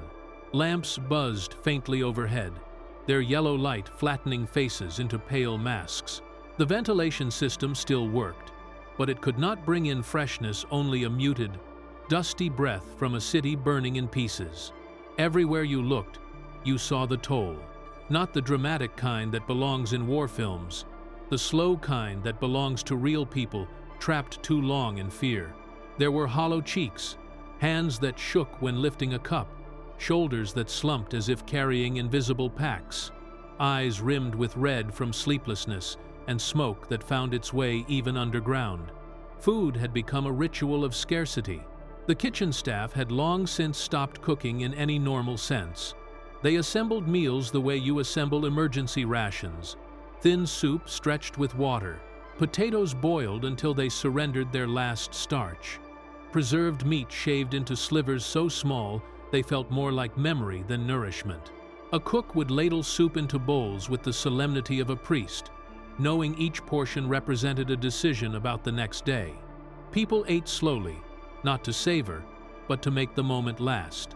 Hunger does curious things to the mind. It makes you count bites. It makes you notice crumbs. It makes you quietly resent anyone who seems to eat faster than you. Water was worse. There was enough to survive, not enough to comfort. Cups were measured. Washing was rare. The smell of unwashed clothes and bodies grew stronger, and with it grew irritation. When you can't bathe, small things feel big. A person's sweat, a stepped-on blanket, a whispered insult that might have meant nothing a month earlier. Medical supplies, too, were almost gone. The doctors and nurses were not miracle workers. They were tired professionals, trying to do their jobs in a collapsing world. Bandages were washed and reused. Medicine was saved for those with the best chance to live. Simple infections turned dangerous. Stress itself became a sickness. People fainted from exhaustion. Stomachs rebelled from thin food. Respiratory problems spread through the stale air. The infirmary had become a quiet hall of groans and murmured prayers. Some patients lay on cots, staring upward without speaking. Others whispered fevered words to faces only they could see. And above all of it, the artillery never stopped. The sound had changed over time. Earlier in the siege, it had been distant thunder. Now it was a constant weight, a pounding that rattled teeth and nerves alike. Each blast sent a vibration through the bunker's spine, loosening dust from ceilings, shaking cups on tables. Sometimes a pipe would shudder, and people would freeze for one tight breath, wondering if this was the hit that would finally collapse their concrete refuge. Sleep became a rare currency. Even when bodies collapsed from exhaustion, minds stayed alert. Some dozed sitting up against walls. Others lay on bunks with their eyes open, listening to everything. When sleep did come, it was thin and jagged, filled with nightmares of fire, falling rubble, and being buried alive. People woke, gasping, disoriented, reaching for light that wasn't there. In this state, emotions turned raw. Not loud, raw. A man who had once commanded thousands now wept silently over a letter he could not send. A young soldier stared at his hands for hours, as if trying to remember who he had been before the war took his youth. A nurse snapped at a colleague for misplacing gauze, then apologized in tears because she knew it was really hunger and fear speaking. The bunker was shrinking psychologically. There are places that become smaller when hope dries up. The corridors were physically the same width, but to the people inside, they began to feel narrower, heavier. The air seemed to press down on ribs. The lack of sunlight distorted time. A day felt both endless and like it was vanishing too quickly. In that tightening world, Hitler moved like a man already halfway gone. His physical decline was now beyond anyone's polite denial. He was gaunt, his uniform hanging looser on his frame. His face had a waxy pallor, and his hands trembled so visibly that even strangers noticed and then looked away. Yet his mind clung to its own theater. He still asked for reports, still summoned aides, still pored over maps. But the maps were not maps anymore. They were fantasies printed on paper, divisions marked in places where no divisions remained, bridges colored as intact, though they had been blown apart, lines of retreat drawn through streets now piled with rubble. When aides tried to explain the reality, he reacted with the same two responses he had been cycling through for days: rage, then withdrawal. If rage came, it was fierce and sudden. He accused officers of cowardice. He shouted about betrayal. He demanded actions no one could take. If withdrawal came, it was worse in a different way. He sat motionless, eyes fixed on a point no one else could see, as if he had left the room without leaving his chair. The people around him learned to survive his moods the way sailors survive storms, by reading the air, by stepping lightly, by saying only what was necessary. Eva Braun remained close, but her closeness was not a romantic portrait. It was the steady labor of companionship in a crisis. She helped him dress when his tremor made buttons difficult. She brought him food, even when he barely ate. She tried to soften bad moments with small talk, knowing it was like throwing a feather against a wall. She also moved among others, quietly checking on staff, offering a kind word, a small smile, a piece of bread when she had it. Her face was pale now too, drawn with fatigue, but she held herself with a calm that others borrowed from when their own strength failed. Goebbels became a man split in two. In public, he still performed the voice of defiance, still wrote messages insisting Berlin would fight on, still toyed with the idea of martyrdom as if it could reshape defeat into legacy. But in private, despair seeped through his cracks. He paced. He whispered with Magda in corners.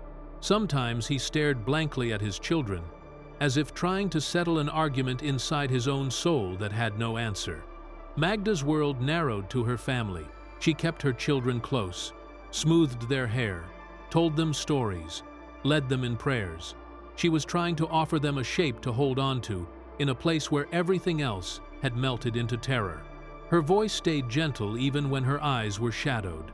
She understood the truth as clearly as anyone.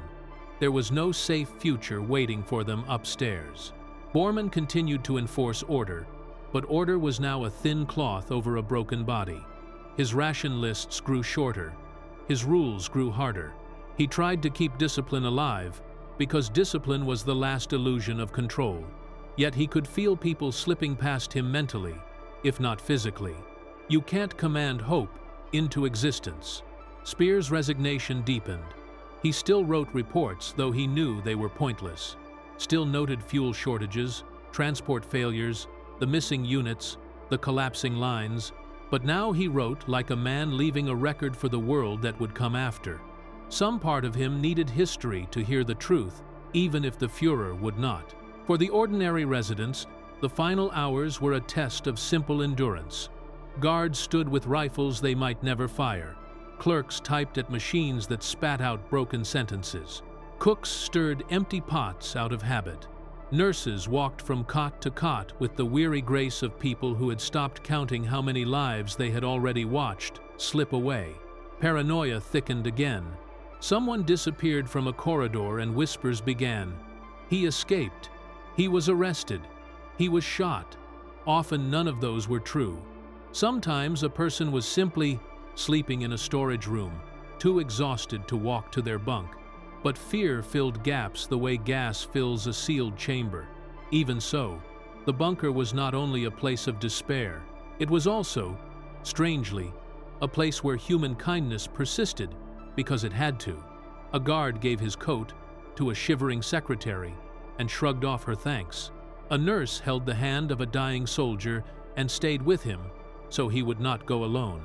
A young recruit shared a cigarette with an older officer, and for a minute they were not ranks or ideologies, just two tired people inhaling something warm into cold lungs. These moments mattered more here than they would anywhere else. In a world stripped down to survival, kindness was not decoration. It was oxygen. As the hours crawled on, a kind of quiet acceptance began to settle. Not in everyone. Some clung to denial until the last breath. But many began to understand that there were no more moves left on the board. The fight above was ending whether they liked it or not. Their own fates were now tied to events they could no longer influence. You could feel the acceptance in the silence. Conversations became shorter, softer. People stopped arguing over rumors. They spent longer holding on to small routines, folding blankets, organizing papers, tidying bunks that might never be used again. Some wrote letters they would never send. Some prayed. Some simply sat with each other so they wouldn't be alone when the end broke through the walls. The bunker, once designed as a fortress of command, had become something else entirely in its final hours.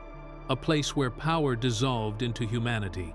Not noble humanity, not romantic humanity. Just the plain, stubborn humanity of people eating thin soup, sharing bread, trembling under artillery, trying to stay decent to one another in the dark. It was the last shape of life there. A slow, heavy, intimate ending, made not by grand speeches, but by exhausted breaths, quiet choices, and the fragile persistence of being human until the very last hour ran out. Irreversible decisions, preparations for the final moments. By the time the bunker reached what everyone understood were its final hours, the air itself had changed. Not in any physical way anyone could measure, but in the way a room feels when a family has gathered for the last time around a bed. Conversations became slower, footsteps softened. Even the hard men who had lived by commands and schedules moved as if the concrete beneath them were fragile glass. The outside world was now almost entirely a soundscape. The thud of artillery came so close, so steady, that no one reacted to it anymore. It was like breathing, constant, unavoidable, and strangely intimate. Sometimes you could hear the grinding shudder of tanks through the earth above, a metallic groan that traveled down the ventilation shafts and into their bones. Inside, there was no longer any illusion that time could be negotiated. It could only be spent. And so people began, quietly, to prepare for things that could not be undone. The kitchen was one of the first places where the shift was visible. There was no talk of saving supplies for tomorrow now. Tomorrow had become a word that belonged to other people. The cooks moved through their tasks with a solemn practicality, opening the last tins, scraping the final sacks, measuring the final ladles of whatever could still pass for a meal. They boiled what remained, not to build strength, but to give the body something to hold on to, while the mind tried to face the end. The smell of thin broth drifted down the corridor. People lined up without speaking much. They accepted bowls with nods and murmured thanks, understanding that this might be the last warm thing they ever ate. Behind that quiet gratitude lived something else, the awareness that every ordinary act had become ceremonial. A sip of soup, a folded blanket, a comb run through hair. Each one carried a weight that would have seemed absurd the year before. Bormann's ration ledger finally reached its last page.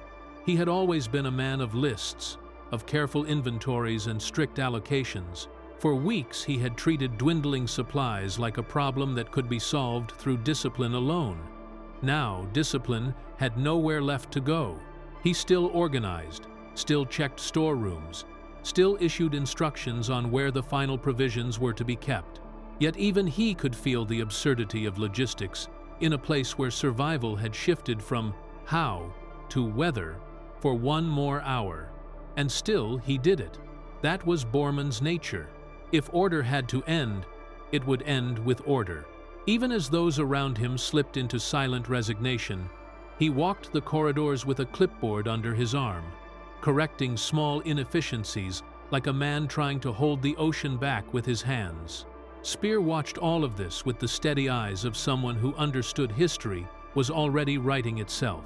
He continued his careful notes, not because he believed they could change anything, but because he believed the truth should be recorded. His reports were no longer written to persuade Hitler. They were written for a future audience, for a Germany that would have to understand what had happened inside these walls. He noticed the same things the others did, how hunger hollowed faces, how fear sharpened tempers, how exhaustion made even loyalty feel heavy. But he also noticed the small, strange grace of the bunker's last hours, how people became more human once their roles stopped mattering.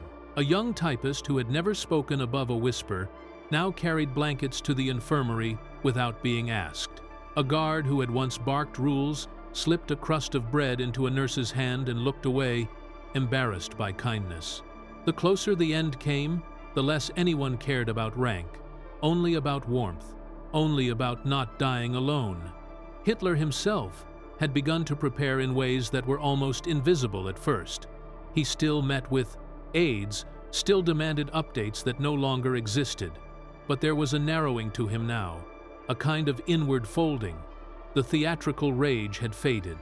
The silences grew longer. He spoke less often about victory and more about betrayal, about history, about how he wanted to be remembered. His physical frailty had become difficult to ignore. Each step looked like effort. Each breath seemed measured. His tremors were worse. His complexion was the color of candle wax. Yet his obsession with control remained iron hard. He ordered papers arranged a certain way. He rechecked the maps as if repeating a ritual could summon a miracle. He dictated final instructions to those still willing to take dictation. Some listened with stiff attention. Others listened with the polite emptiness of people who already knew none of it mattered. His world had shrunk to a set of symbols, the map table, the reports, the small circle of people who still stood near him. Everything else, the city, the armies, the nation, had become a distant echo he could no longer shape. Eva Braun moved quietly through this tightening world, the way someone moves through a darkened house after a funeral. She did not argue with reality. She did not plead for hope. She knew the man she loved was slipping into a place no comfort could reach. So, she did what she could do. She straightened his uniform collar. She brought him a cup of tea he didn't finish. She spoke to him softly when his eyes went blank. Her loyalty was not loud. It was steady. And in the bunker's final hours, steadiness was one of the few forms of courage that remained. She also turned outward, briefly, to others. A squeeze of a hand, a gentle word for a frightened secretary, a quiet instruction to a cook to save a little extra for the nurses. These gestures were tiny, but in a place where the future had vanished, tiny gestures were lifelines. The Goebbels family moved through their own preparations in the shadow of terrible clarity. Joseph Goebbels still wore the mask of the propagandist when he stepped into the radio room. He still shaped words into declarations of loyalty and sacrifice, but his voice now carried a tremor that wasn't only from fatigue. The speeches were thinner than ever. Berlin's defenders would hear them as the city crumbled around them, and many would already know they were listening to the death rattle of a regime. He knew that too. He could feel the emptiness between his words and the reality outside.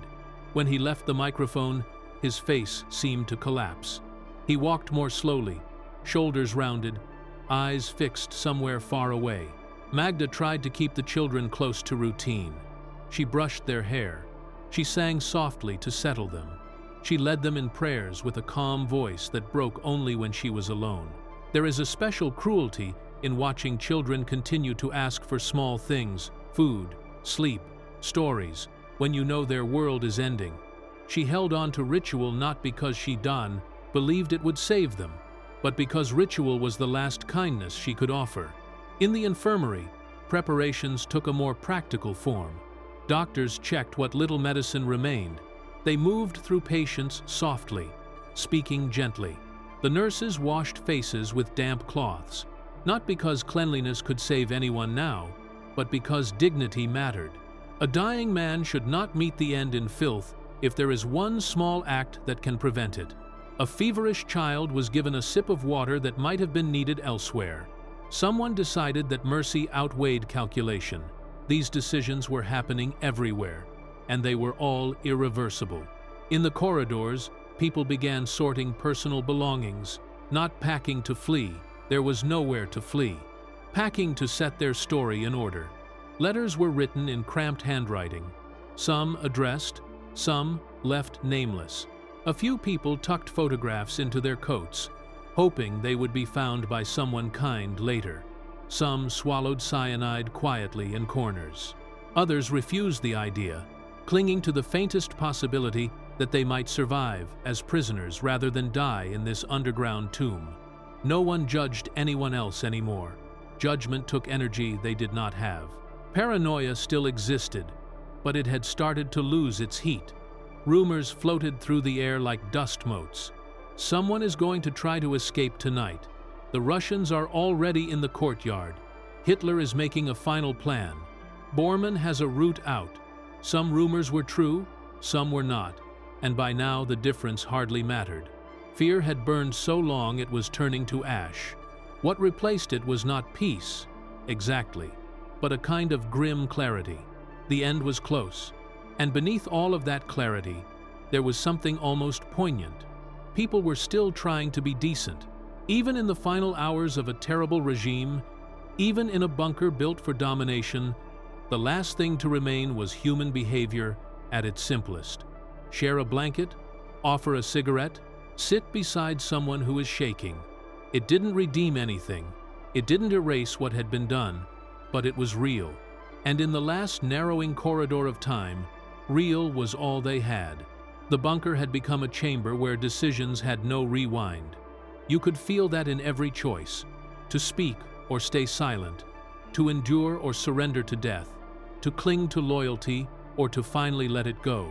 Each person, from the top of the hierarchy down to the youngest clerk, stood in the same shadow now.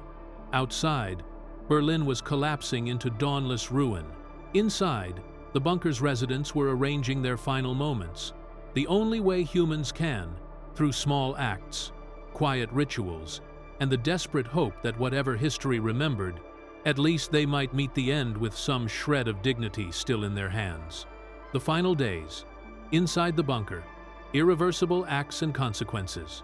By the next day, if you could still call it a day, when sunlight had become a memory, the bunker was no longer waiting for an ending. It was living inside one. The hours did not arrive in a line.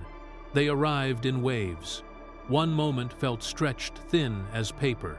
The next collapsed into frantic motion. Time had become something personal, different for every soul underground. For some, it moved too quickly, stealing away chances for courage.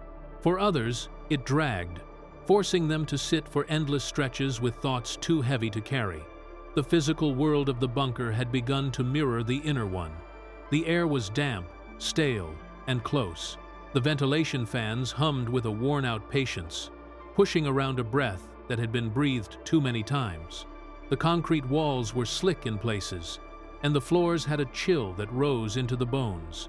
People wrapped themselves in coats, not because coats helped much, but because a coat felt like a boundary between their skin and the truth.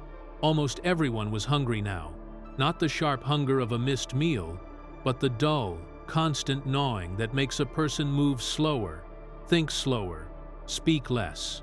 Food had become arithmetic. Every spoonful was weighed against the question, will there be another tomorrow? Some of the staff had started to ignore that question. They ate what was given. They said, "Thank you." They let the warmth of broth spread through them for a moment, as if it could protect their bodies from what their minds already knew. Others tried to save scraps in pockets, tiny private rebellions against inevitability. No one stopped them. No one had the heart. The infirmary was packed beyond its limits. Patients lay on cots, on benches, on the floor, wherever there was room. Some were wounded from above-ground runs. Others were simply collapsing under exhaustion, infection, and malnutrition. The doctors worked without the illusion of curing. At best, they could ease pain, slow a fever, or hold a hand. The nurses had begun to speak softly in the cadence people use when they know someone is dying. Not dramatic, not frightened, just gentle, like a lullaby whispered into a storm. Everywhere you looked, there were people trying to preserve a sense of before. Someone washed a shirt in cold water. Someone combed their hair with a broken mirror. Someone polished boots they would never march in. These acts were not vanity. They were survival of a different kind. If the body is going to fail, the spirit searches for a small task to keep itself upright. Hitler spent the morning in a haze of routine that bordered on ritual. He still asked for frontline updates. He still demanded confirmations that units were moving into positions that no longer existed. The maps remained spread like a sacred text across the table. Lines were traced with fingers that shook too much to keep steady. It was no longer strategy. It was insistence. An insistence that the world outside these walls could still be shaped by his voice. His aides understood the change, even if he did not. They brought him reports knowing they were worthless, because in a collapsing structure, even a worthless task can hold the scaffolding up a little longer. They answered his questions with careful neutrality. They avoided phrases that might spark rage or collapse. They were no longer working for victory. They were managing a man's descent. But even that had limits. When the reports confirmed that Berlin's defenses were now broken into isolated pockets, units fighting on their own, with no ammunition, no fuel, no command, something in Hitler seemed to snap like a thread pulled too tight. He did not explode the way he used to. He withdrew. That withdrawal was frightening in its own way. Rage could be navigated. Silence could not. He stared at the paper for a long time, as if he were waiting for the ink to rearrange itself into hope. When it didn't, he folded the report slowly, placed it on the table, and said nothing. Eva Braun watched this in a kind of quiet sorrow. She had seen his despair before, but now it was different. It had a finality to it. Not the despair of a man losing a battle, but of a man losing the world that had kept him breathing. She stayed close without crowding him. She brought tea. She asked if he wanted to rest. She spoke the way one speaks to someone sick, gently, without expectation of response. Her loyalty had become something more exhausted than romantic. It was companionship in a sealed room. Joseph Goebbels had begun pacing more. His energy no longer had a direction. His broadcasts were fewer now, partly because the equipment was failing, partly because his words were no longer capable of holding back the truth. When he did speak, it was with the intensity of a preacher who knows his congregation is already leaving the church. The phrases were bigger, sharper, more desperate. Sacrifice, destiny, final struggle. He said them because it was all he knew to do. But the people around him felt the emptiness. The rhetoric no longer functioned. It hung in the air and fell without landing. Magda Goebbels moved as if in a dream. She fed the children, brushed their hair, and kept them near her like a shelter. She attempted to preserve their innocence through routine. A whispered prayer, a small story, a quiet game. There's a special kind of grief in trying to keep a child calm while the world ends above your head. Some of the children sensed the fear, even if they didn't understand it. They asked fewer questions now, which was worse. They had absorbed the mood of the bunker the way children always do, reading adult faces like weather. Bormann continued to work with almost inhuman discipline. He wrote orders. He checked stores. He organized the remaining staff into shifts for machines that barely functioned. His mind seemed to believe that if tasks could be arranged properly, reality might be persuaded to behave. And in a way, his discipline did matter, not because it could save them, but because it kept them from falling into chaos. In a sealed underground world at the edge of death, chaos was its own kind of violence. Structure was mercy. Speer spent long stretches standing in doorways, listening to the bunker the way a doctor listens to a patient's lungs. He heard the coughs. He heard the whispers. He heard the scrape of boots that no longer marched with purpose. He wrote down what he could, knowing that the details so ordinary in isolation were the true shape of collapse. Not the headline events, the small humiliations, the slow fading of energy, the way a person's voice changes when they stop believing they'll be alive to see the next sunrise. As the day wore on, irreversible acts began to gather like clouds. One secretary whispered goodbye to a friend she had worked beside for years. She said it with a calm smile and left the room carrying a glass of water. She did not return. A guard was found slumped in a corner, cyanide already taken, face peaceful in a way the living could not afford. A young soldier asked a nurse if she thought prisoners would be treated kindly, and when she hesitated too long before answering, he understood her silence. The bunker did not erupt. It softened. The final days had an almost eerie gentleness to them, as if the whole place had grown tired of terror and could only manage sadness now. People spoke in lower tones. Arguments faded quickly. The cruelty of old hierarchies was dissolving. Everyone was trapped. Everyone was afraid. Everyone was tired. And so those who could still give kindness gave it. A slice of bread slipped into another's hand. A cigarette shared. A head leaned on a shoulder without shame. None of it changed what history had already decided, but it changed what those hours felt like while they were being lived. Outside, Berlin's ruin moved closer, block by block, street by street. Inside, the bunker became a narrowing world of human choices, some noble, some tragic, all final. By evening, most of the residents understood something without saying it aloud. The regime was dead. What remained underground was not a government, not a war machine, not a last stand. What remained was a group of exhausted human beings choosing, minute by minute, how they would face the end. Hitler's final interactions. The emotional climate in the bunker. The bunker had grown strangely quiet. Not the kind of quiet that brings comfort, but the kind that arrives after too much bad news, after too many nights without sleep, after the mind has run out of ways to pretend. Even the machines seemed to hum more softly now, as if they too sensed the hour. In the corridors, footsteps were slower. Voices stayed low. People no longer asked, "What's happening?" because the answer had become unbearable and obvious. Silence was safer than hope. And yet, inside that silence, life continued in a thin, fragile way.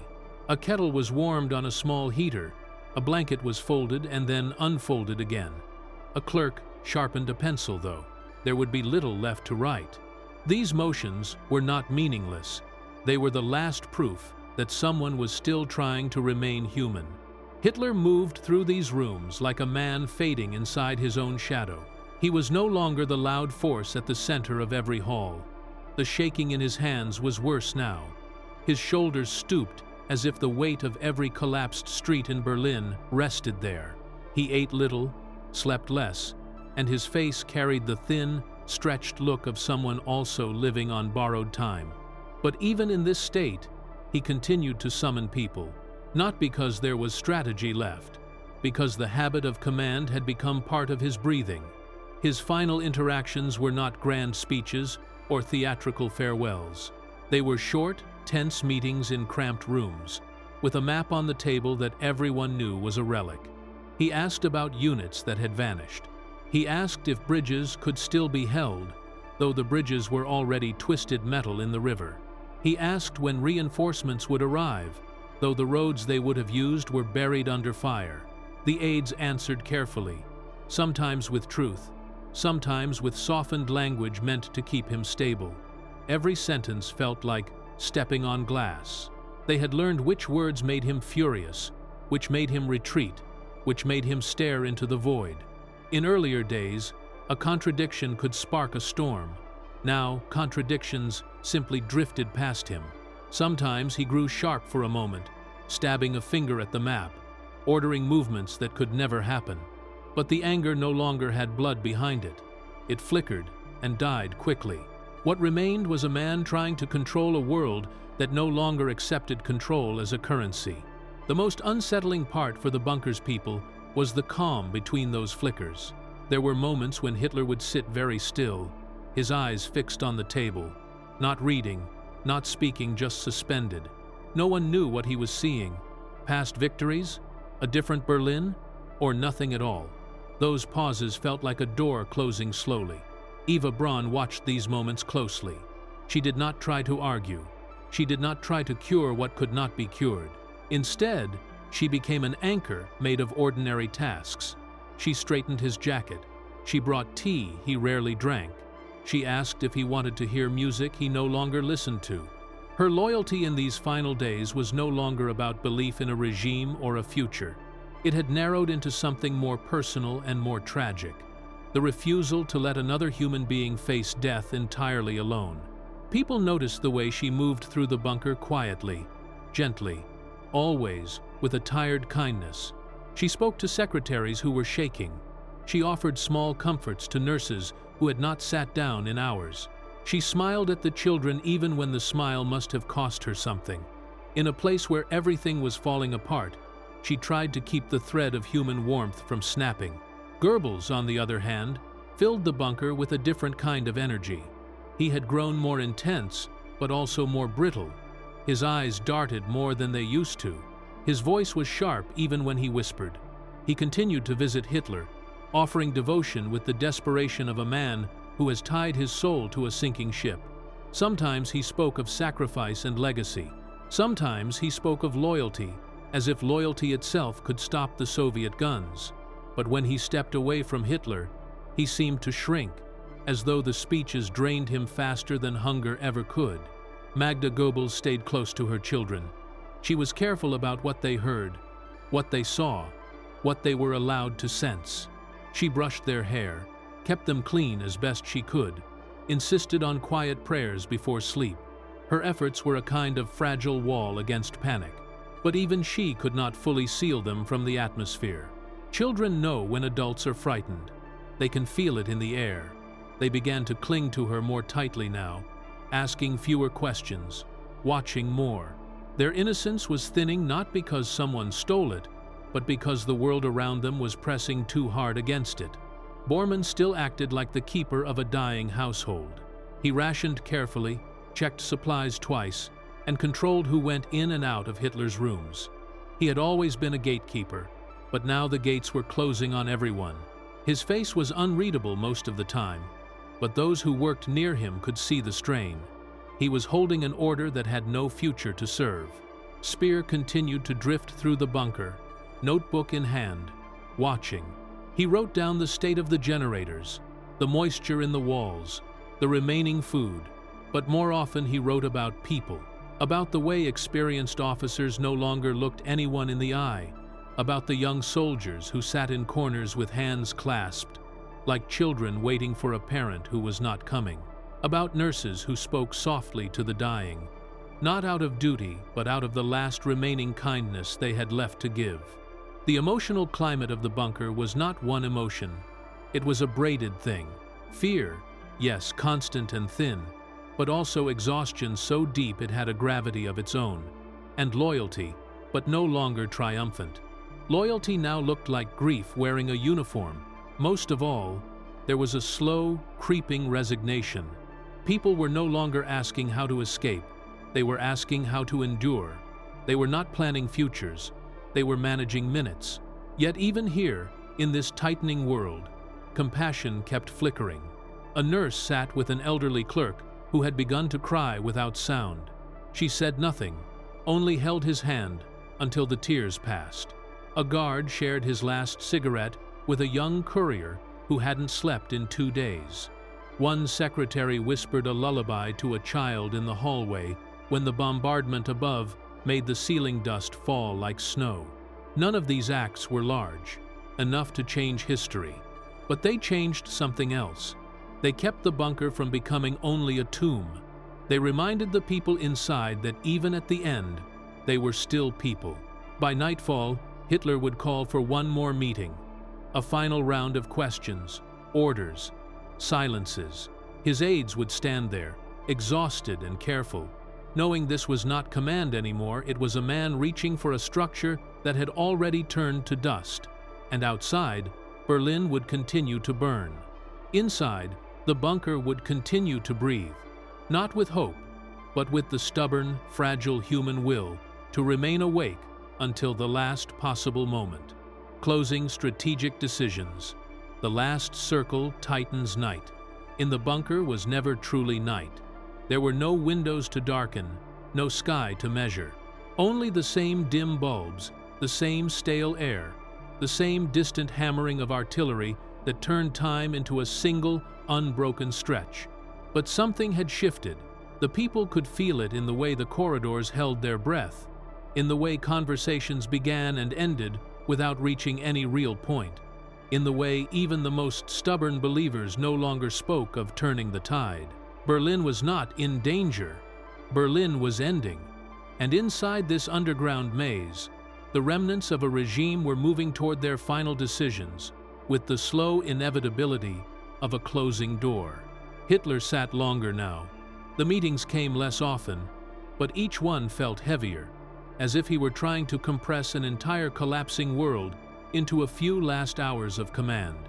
When he did call for updates, the men who entered his room carried their words carefully, almost like fragile objects.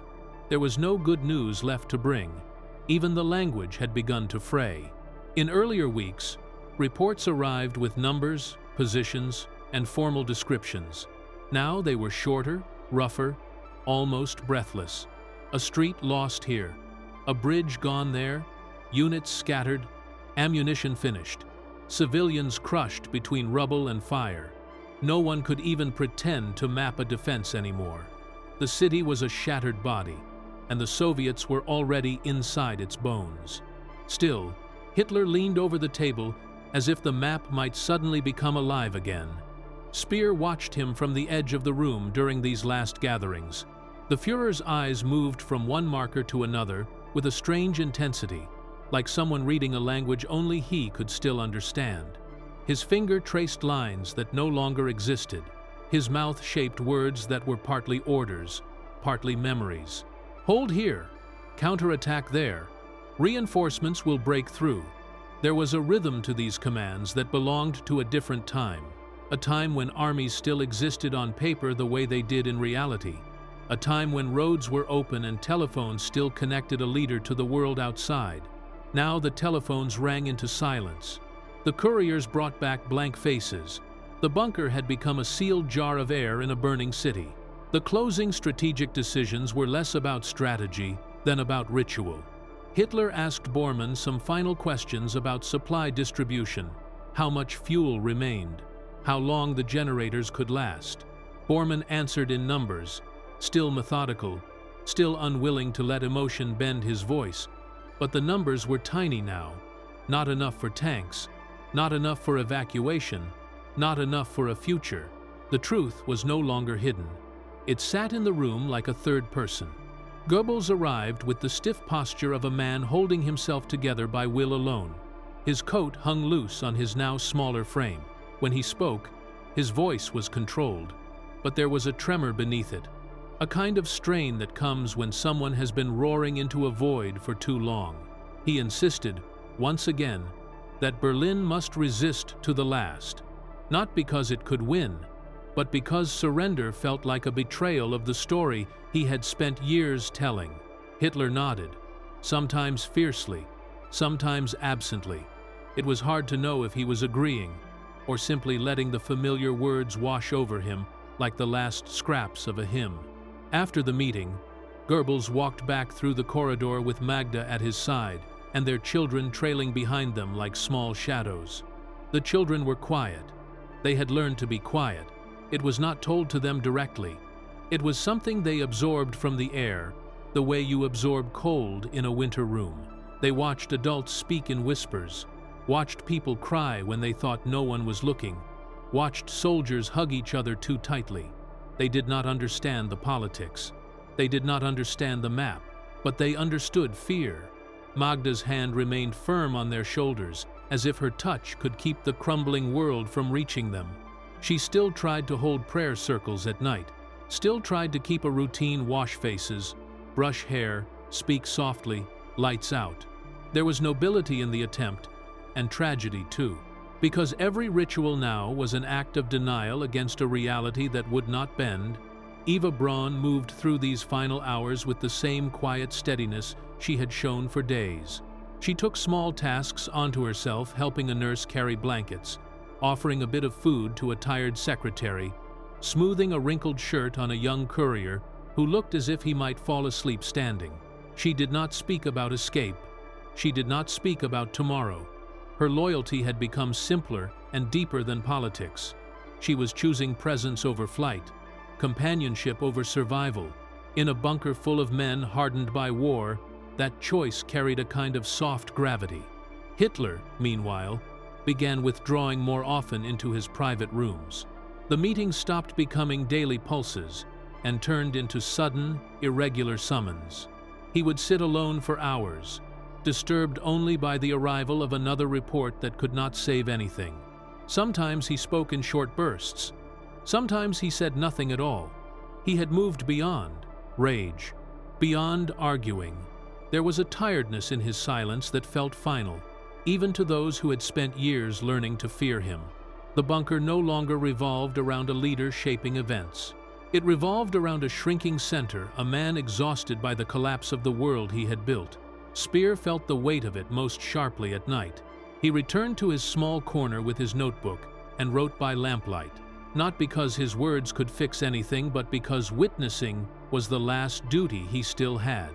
He wrote about the smell of the bunker, damp concrete, sweat, old tobacco, thin soup. He wrote about the sounds, pipes, breathing, distant shells, quiet coughing in the hall. He wrote about faces pale, hollow, moving through corridors like figures in a slow dream.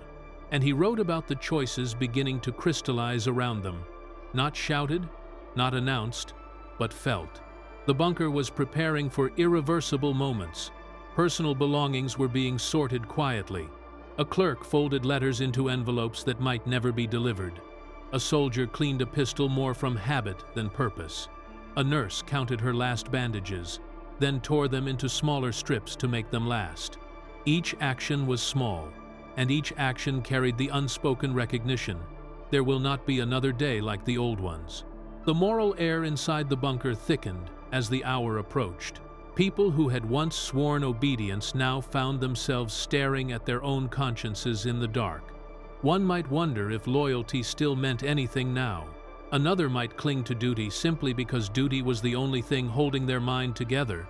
No one said these thoughts aloud, but you could see them in the way eyes avoided one another, in the way men sat longer than necessary at empty tables, in the way a hand lingered too long on a shoulder during a goodbye that wasn't called a goodbye. Outside, the city was tightening. The Soviets were not just circling Berlin now, they were swallowing it. Inside, the bunker's corridors felt narrower, the ceiling lower, the air heavier. And still, even at this edge, small kindnesses persisted. A guard helped an elderly woman down a stairwell she could barely manage. A cook scraped the bottom of the soup pot and gave the thicker part to the children first. A secretary murmured to another, "Try to sleep," as if sleep were still something you could choose. These were not heroic acts. They were human ones. In the last circle of the Reich, humanity was the only thing left that had not fully collapsed. Somewhere deep in the bunker, A clock ticked softly. It was almost inaudible now, drowned by the artillery above. But those who could still hear it understood what it meant. Time was no longer passing. Time was closing, and the final decisions, quiet, heavy, irreversible, were waiting just beyond the next door. Aftermath for Berlin. The world above. The stairs.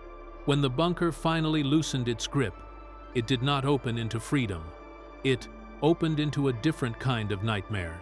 The stairways that had once been guarded and measured like the arteries of a living command post now felt like a throat swallowing people upward.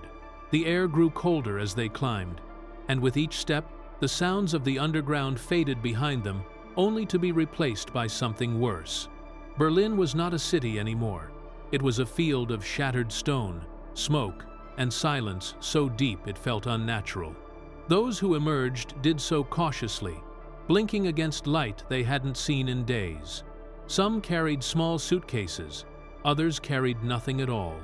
A few had wrapped blankets around their shoulders, as if cloth could protect them from what waited above. The first shock was the smell.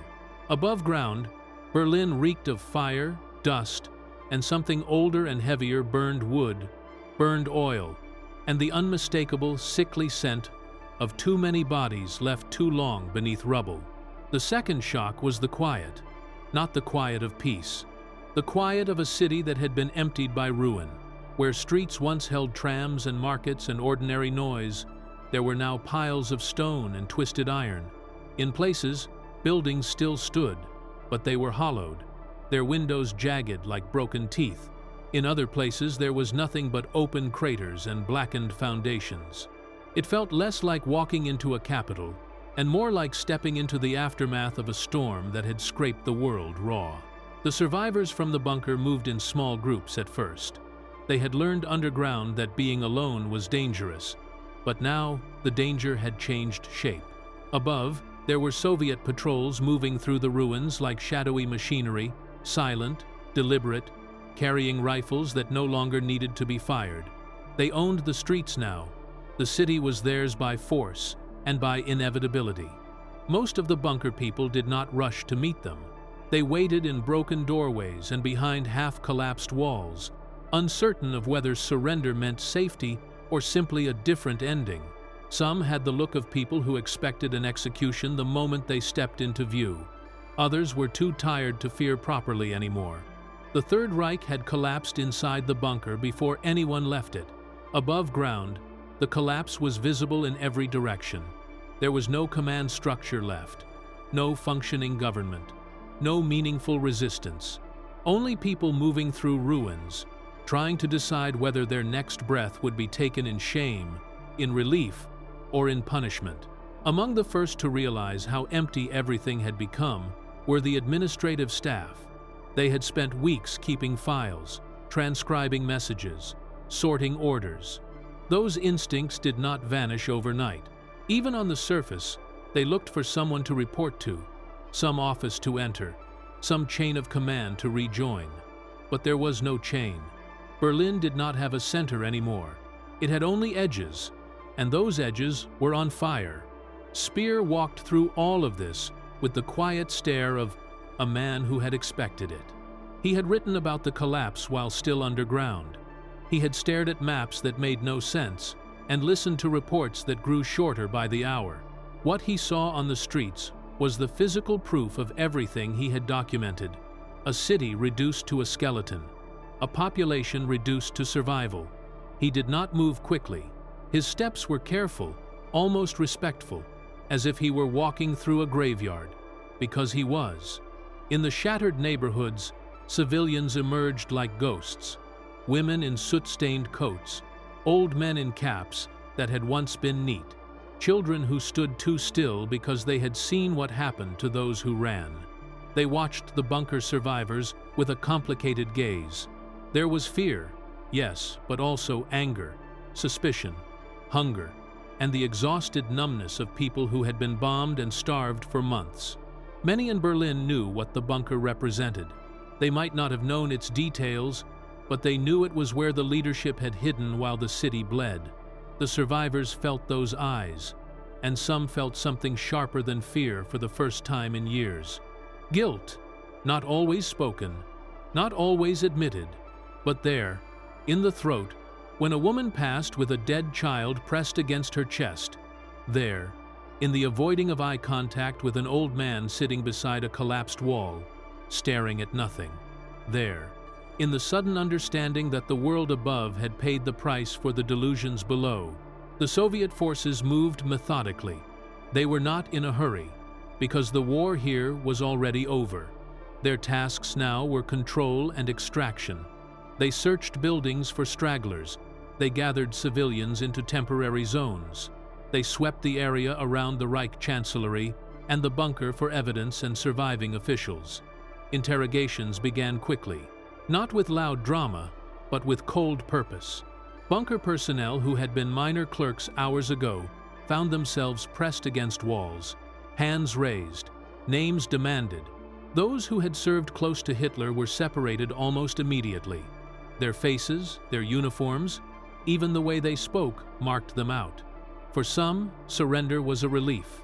The fighting was over. The waiting was over. The bunker's suffocation had ended. For others, surrender was another kind of terror. It meant facing what they had been part of with no walls left to hide behind. The absence of Bormann was felt almost at once. He had been the bunker's spine of administration, the man who rationed, filtered, controlled. Without him, the remaining staff were left in a kind of administrative freefall. Some whispered he had escaped. Others believed he was dead. In truth, no one knew yet. But his absence did not matter to the new power shaping the ruins. The Third Reich no longer needed a gatekeeper. It needed an autopsy. Goebbels and his family were already gone. Their final choices now part of the silence. Their deaths carried a grim symbolism, even for those who did not speak of it aloud. There was something horrifying about the way ideology had followed them into the end, refusing to loosen its grip even in the face of total destruction. Some bunker survivors carried that image with them like a stone in their chest. Others tried not to think at all. The physical condition of everyone who emerged was terrible. Weeks underground had thinned people down, made their clothes hang loose, their skin pale, their eyes raw with sleeplessness. Hunger had hollowed them. Fear had aged them. The city above offered no immediate rescue. It offered more hunger, more uncertainty, and the possibility of being swallowed by the chaos of occupation. The streets were dangerous in ways the bunker had not been. Unexploded shells lay half-buried in rubble. Buildings leaned at unsafe angles, ready to collapse with a gust of wind. Snipers still hid in pockets of ruin, firing at patrols out of bitterness, madness, or habit. Everywhere there were bodies, some covered, many not. The survivors had to learn a new kind of walking, a careful walking, a listening walking, a walking where every corner might hold a soldier, a civilian, or a corpse that would never be claimed. And yet even here, even in this ruined city, human beings began to do what human beings do when the world ends. They reached for each other. A bunker medic crouched beside a civilian woman collapsed near a curb, offering water he barely had. A soldier who had been rigid underground now found himself guiding an elderly man across jagged stones. Some of the bunker staff shared tobacco with civilians not because it would change anything, but because they could not stand the emptiness between them. These gestures did not erase the past. They did not redeem anyone. But they proved something stubborn and unavoidable, that even after ideology collapses, people still look for small ways to remain people. In the days that followed, Berlin became a place of sorting. Soviet checkpoints rose. Temporary hospitals formed in half-standing schools and churches. Civilians searched for relatives in lists tacked to walls. Bunker survivors were processed, questioned, assigned to holding areas. Some would be taken away for trial. Some would disappear into labor camps. Some would simply wander into the wreckage of a new life, carrying their memories like hidden bruises. For Berlin itself, the fall was both an ending and the beginning of another long struggle. No slogans could rebuild streets. No speeches could fill bellies. No leader could step forward to make sense of what had happened. The city had to live in the truth now, whether it wanted to or not. And for those who had lived in the bunker, that truth followed them above ground like a shadow. The silence of the underground had ended, but another silence was waiting in the ashes. It was the silence of consequence. The weight of Hitler's death. A nation wakes in ruins. No matter how shattered Berlin looked, the shock of Hitler's death traveled faster than the smoke. It did not arrive as a clear announcement. There were no radios blaring a solemn farewell, no official bulletin pinned to clean walls. News moved the way everything moved now, through broken channels, whispered fragments, and the slow, stunned realization that the figure who had dominated Germany for 12 years was suddenly gone. To many Berliners, it didn't feel real at first. For so long, Hitler had been less a man than a presence on posters, in speeches, in schools, in every fearful silence. Even people who despised him had been forced to measure their lives against his shadow. Now that shadow had vanished almost overnight, but the city was too ruined to celebrate, too hungry to think in neat moral conclusions, too traumatized to feel only one thing. People reacted the way human beings do when a storm finally passes and they step outside to find their house missing. Some felt a strange relief, quiet and guilty, like breathing after being held underwater for too long. Some felt numbness so complete that the news landed with no more force than another artillery echo. Some felt fear not of Hitler, but of what came after. Because the man was gone, yes, but the consequences of his rule were still standing in every crater, in every corpse, in every empty cupboard. And for those who had believed in him to the very end, his death was an earthquake inside the soul. There were civilians who had clung to the myth even through starvation, not because they were evil, but because belief had been easier than despair. For them, the news felt like a betrayal by history itself. If Hitler could die, then everything they had sacrificed for him was revealed as pointless in a single stroke. You could see it in their faces. Some stared into the air, as if waiting for the next order. Some muttered the old phrases, "final victory," "rescue," "turning point," because their minds had no other language left. Others simply sat down in the rubble and let their bodies do what their hearts could not: collapse. The occupying forces understood what Hitler's death meant too. For the Soviets, it was a victory with a bitter taste. Their path to Berlin had been paved with unimaginable loss. They did not come as tourists of triumph. They came as men who had survived a furnace. They treated the city like a battlefield, still breathing embers. Checkpoints tightened. Searches expanded. Interrogations became systematic. Hitler's death signaled not just the end of a war, but the beginning of a reckoning, one that would not stop at Berlin's borders. In the ruins of administration, the Nazi system unraveled the way rotten cloth does when you pull the last thread. Orders were meaningless now. There was no central authority to enforce them, no Führer to anchor loyalty, no illusion strong enough to hold a collapsing structure upright. Local officials who had once competed to echo Hitler's will now vanished, tore off insignias, or tried to present themselves as only a clerk or only a soldier. Some were telling the truth, some were lying. Most were a tangle of both. And in the middle of this moral fog were ordinary Germans trying to survive a morning. The collapse of authority didn't come with a plan for food, water, or shelter. It came with confusion. Bakeries were empty. Hospitals were overwhelmed. Water pipes were broken or polluted. Entire neighborhoods had no electricity. At night, Berlin was a city of candles and fear. Families wandered through ruins looking for relatives, holding scraps of paper with names and last known streets. People traded wedding rings for bread. Children learned quickly that crying wasted energy. In that world, Hitler's death was not a history lesson.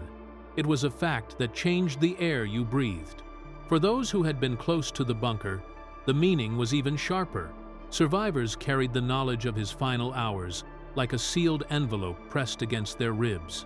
They had watched the man shrink into a pale, trembling figure underground. They had seen the delusion harden into ritual. They had heard the last orders that made no sense. And now they moved among the ruins where his name still lay in the dust, but his voice could no longer reach anyone. Many of them were interrogated within days. Soviet officers, translators beside them, asked the same questions again and again. When did he die? Where was the body? Who was present? What was said? Some survivors answered with trembling honesty. Others tried to protect themselves with vagueness. A few lied outright, hoping confusion might save them. But the bunker was not a secret anymore. It had become an object of historical hunger. Every detail mattered because Hitler's death was not only personal, it was symbolic. It was the moment the regime's myth finally met the ground. Outside Berlin, the news spread in waves. In towns already occupied by Allied forces, people heard it from soldiers, from leaflets, from confiscated radios that hummed the same headline in different languages.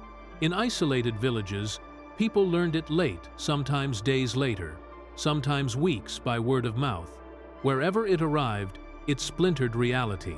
Some Germans felt a kind of stunned awakening, as if a long fever had broken. How could they have believed? What had they become? What now? Others felt a defensive anger that the man who had demanded loyalty to the death had escaped into death himself, leaving the nation to face the ruins of his command. And for some, the news was simply the end of fear so familiar that its absence felt like emptiness. Hitler's death also cracked open the door to something many had avoided thinking about: responsibility. Once the Führer was dead, the easy story of "we were only following him" started to wobble. What remained were millions of smaller choices inside a monstrous system, choices made out of conviction, out of fear, out of habit, out of opportunity. In the weeks to come, that door would be forced wider by the world. Documents uncovered, camps liberated, photographs shown, testimonies gathered. The truth of the regime could no longer be dismissed as propaganda from the enemy. It was undeniable. For older Germans, especially those who had lived through the first post-World War I collapse, this moment carried a cruel familiarity. Again there were ruins. Again there were food lines. Again there was occupation. Again there was a bitter question in the air. How did we get here? But there was also something new and terrible. The knowledge that this war had not only destroyed Germany, it had wounded the conscience of humanity. In Berlin, as spring crept in over blackened streets, the city began the slow work of surviving without illusion. The bunker had ended. The war had ended. Hitler had ended. But the consequences were everywhere. They lay in the rubble. They lay in the empty eyes of returning prisoners. They lay in the silence of those who could not speak about what they had seen or done. Hitler's death was not a clean closing of a book. It was the moment the book fell open, and every page the nation had tried to ignore began to turn in the wind. The quiet reckoning. What remains after the end? When a war ends, people imagine a moment, a flag raised, a speech, a clear line drawn between what was and what will be. Berlin offered none of that. The city did not end with a trumpet. It ended with exhaustion. After Hitler's death and the surrender that followed, there was no sudden hush. Artillery faded, yes, but the silence that replaced it was not peaceful. It was the silence of a body after fever, alive, but shaken, unsure if the danger is truly gone. For those who survived in Berlin, the first days of peace did not feel like peace at all. They felt like standing in a burned house, trying to decide what to save before night comes again. The practical needs were overwhelming. You could not eat a headline. You could not drink a victory. The old structures that had organized life, however cruelly, had collapsed. Trains were wrecked. Bridges lay in the river. Warehouses were empty or burned. Police stations were shattered shells. The government had evaporated. People survived on what they could find, what they could barter, what they could carry. Older Berliners, men and women who had already lived through one national collapse, moved through this ruin with a grim kind of knowledge. They had seen hunger before. They had seen governments fall. They understood that history does not tidy itself just because one man dies. And still, this was worse, because the loss was not only material, it was moral.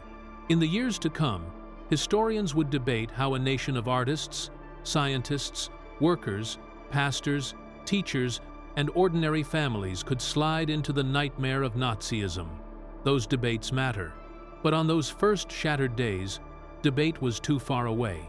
What existed instead was a raw, human confrontation with consequence. The Reich had called itself eternal.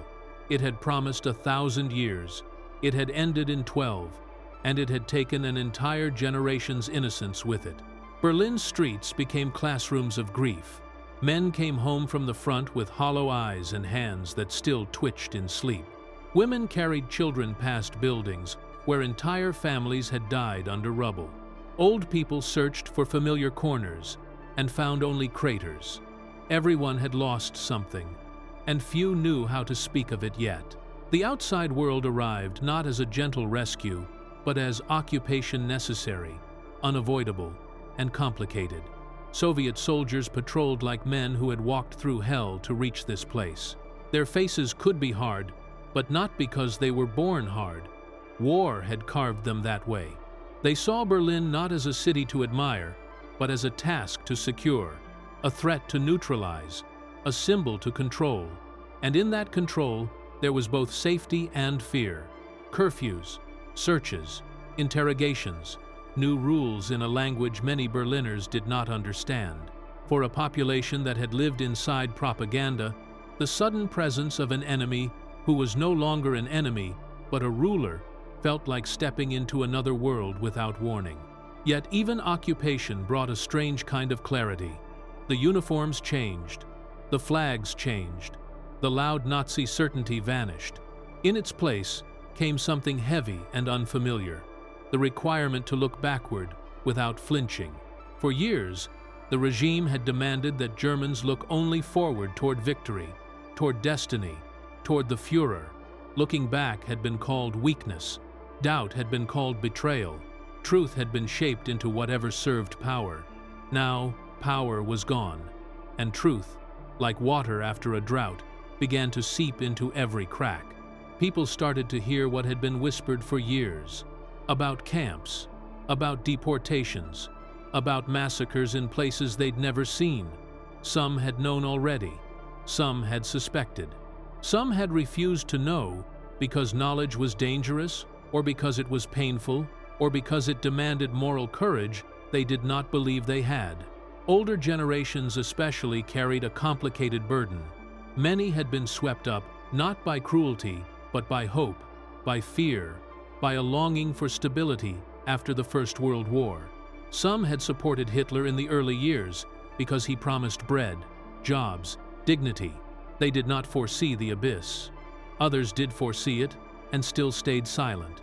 Others fought against it and were crushed. In the wreckage, these differences mattered, but they did not erase the shared fact that a nation had been carried to catastrophe by obedience, ambition, and the slow surrender of conscience. That realization did not strike all at once. It came in waves. Sometimes it came in a Soviet officer's questions. Sometimes it came in Allied films shown to stunned audiences. Sometimes it came in a neighbor's accusation. Sometimes it came in the quiet moment. A person saw a photograph and recognized a truth they could no longer deny. The bunker, too, became part of that reckoning. For years it had been myth, a hidden fortress where a leader would hold out and turn the tide.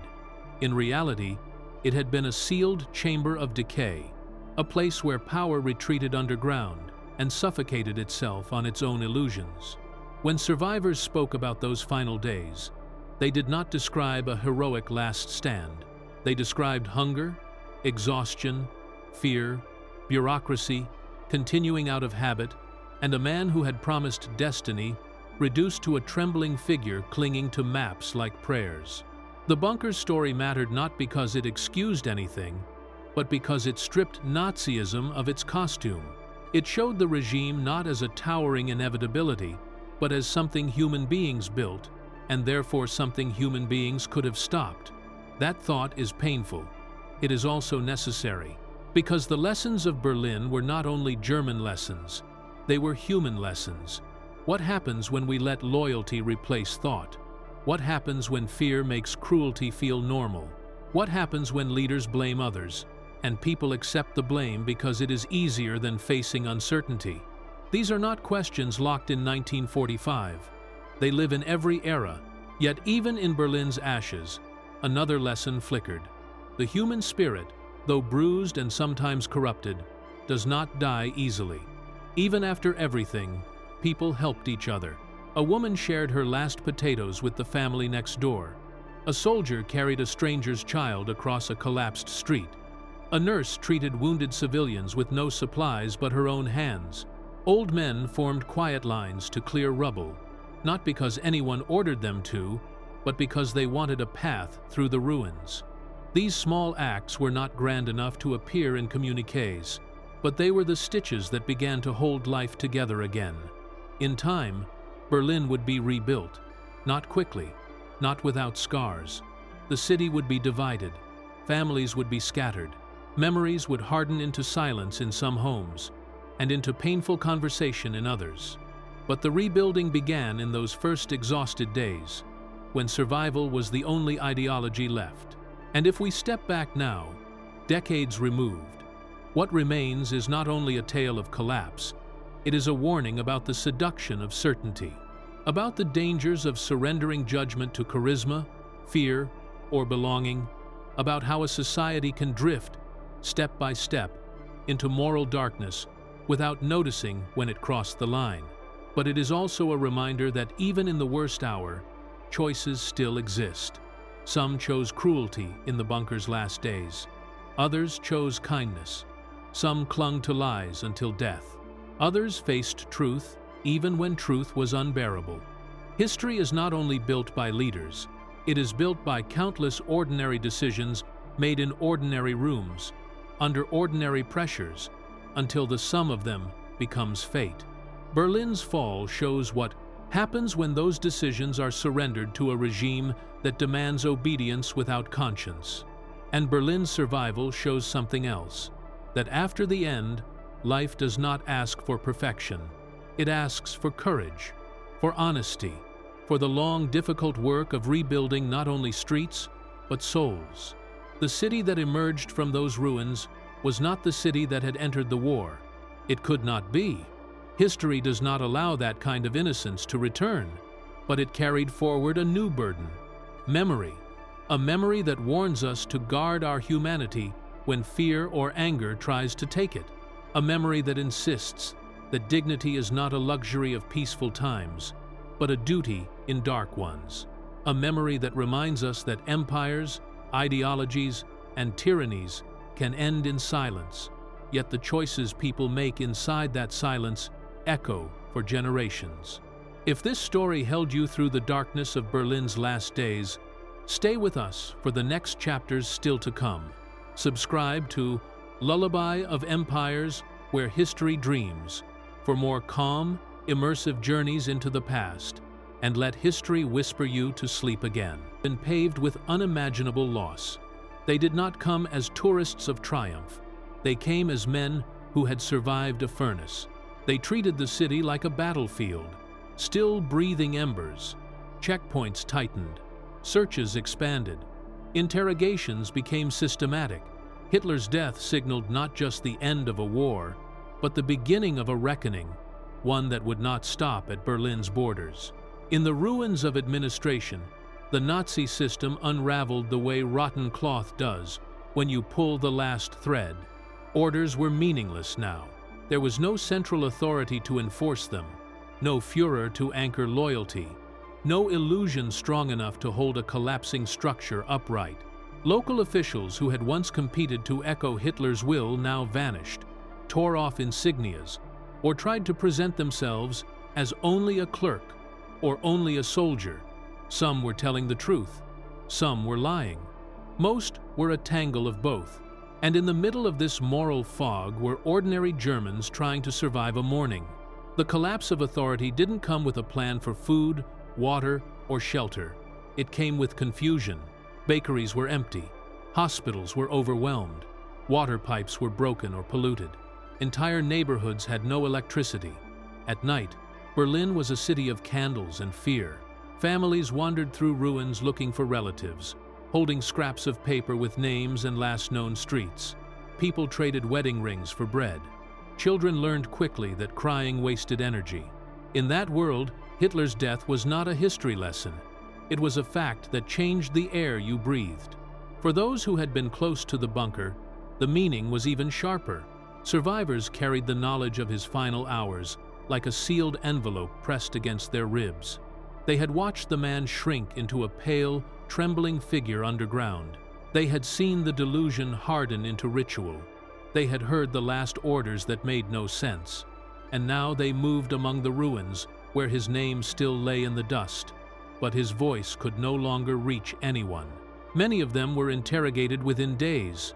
Soviet officers, translators beside them, asked the same questions again and again. When did he die? Where was the body? Who was present? What was said? Some survivors answered with trembling honesty. Others tried to protect themselves with vagueness. A few lied outright, hoping confusion might save them. But the bunker was not a secret anymore. It had become an object of historical hunger.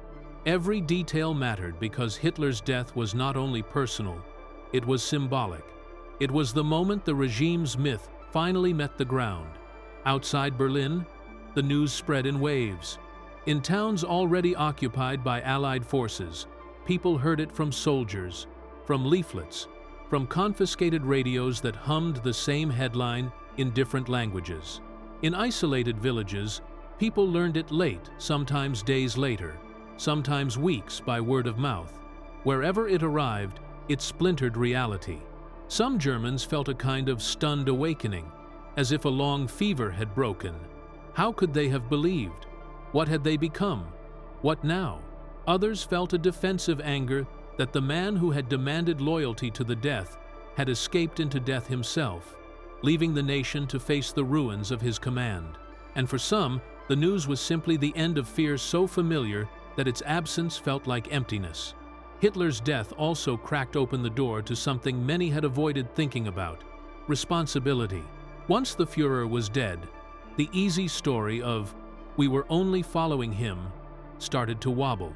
What remained were millions of smaller choices inside a monstrous system, choices made out of conviction, out of fear, out of habit, out of opportunity. In the weeks to come, that door would be forced wider by the world. Documents uncovered, camps liberated, photographs shown, testimonies gathered. The truth of the regime could no longer be dismissed as propaganda from the enemy. It was undeniable. For older Germans, especially those who had lived through the first post-World War I collapse, this moment carried a cruel familiarity. Again there were ruins. Again there were food lines. Again there was occupation. Again, there was a bitter question in the air. How did we get here? But there was also something new and terrible. The knowledge that this war had not only destroyed Germany, it had wounded the conscience of humanity. In Berlin, as spring crept in over blackened streets, the city began the slow work of surviving without illusion. The bunker had ended. The war had ended. Hitler had ended. But the consequences were everywhere. They lay in the rubble. They lay in the empty eyes of returning prisoners.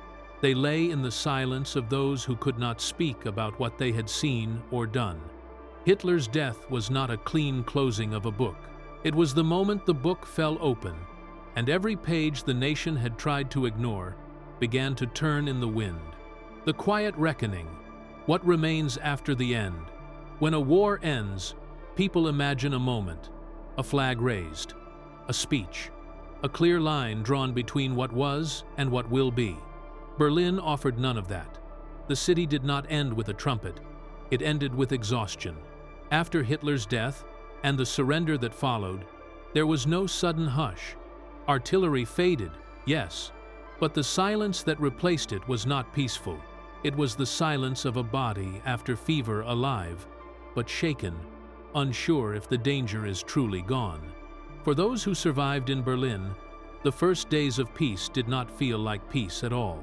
They felt like standing in a burned house, trying to decide what to save before night comes again. The practical needs were overwhelming. You could not eat a headline, you could not drink a victory. The old structures that had organized life, however cruelly, had collapsed. Trains were wrecked, bridges lay in the river, warehouses were empty or burned, police stations were shattered shells. The government had evaporated. People survived on what they could find, what they could barter, what they could carry. Older Berliners, men and women who had already lived through one national collapse, moved through this ruin with a grim kind of knowledge. They had seen hunger before. They had seen governments fall. They understood that history does not tidy itself just because one man dies. And still, this was worse, because the loss was not only material, it was moral. In the years to come, historians would debate how a nation of artists, scientists, workers, pastors, teachers, and ordinary families could slide into the nightmare of Nazism. Those debates matter. But on those first shattered days, debate was too far away. What existed instead was a raw, human confrontation with consequence. The Reich had called itself eternal. It had promised 1,000 years. It had ended in 12, and it had taken an entire generation's innocence with it. Berlin's streets became classrooms of grief. Men came home from the front with hollow eyes and hands that still twitched in sleep. Women carried children past buildings where entire families had died under rubble. Old people searched for familiar corners and found only craters. Everyone had lost something, and few knew how to speak of it yet. The outside world arrived not as a gentle rescue, but as occupation necessary, unavoidable, and complicated. Soviet soldiers patrolled like men who had walked through hell to reach this place. Their faces could be hard, but not because they were born hard. War had carved them that way. They saw Berlin not as a city to admire, but as a task to secure, a threat to neutralize, a symbol to control. And in that control, there was both safety and fear. Curfews, searches, interrogations, new rules in a language many Berliners did not understand. For a population that had lived inside propaganda, the sudden presence of an enemy who was no longer an enemy, but a ruler, felt like stepping into another world without warning. Yet even occupation brought a strange kind of clarity. The uniforms changed, the flags changed, the loud Nazi certainty vanished. In its place came something heavy and unfamiliar, the requirement to look backward without flinching. For years, the regime had demanded that Germans look only forward toward victory, toward destiny, toward the Führer. Looking back had been called weakness, doubt had been called betrayal, truth had been shaped into whatever served power.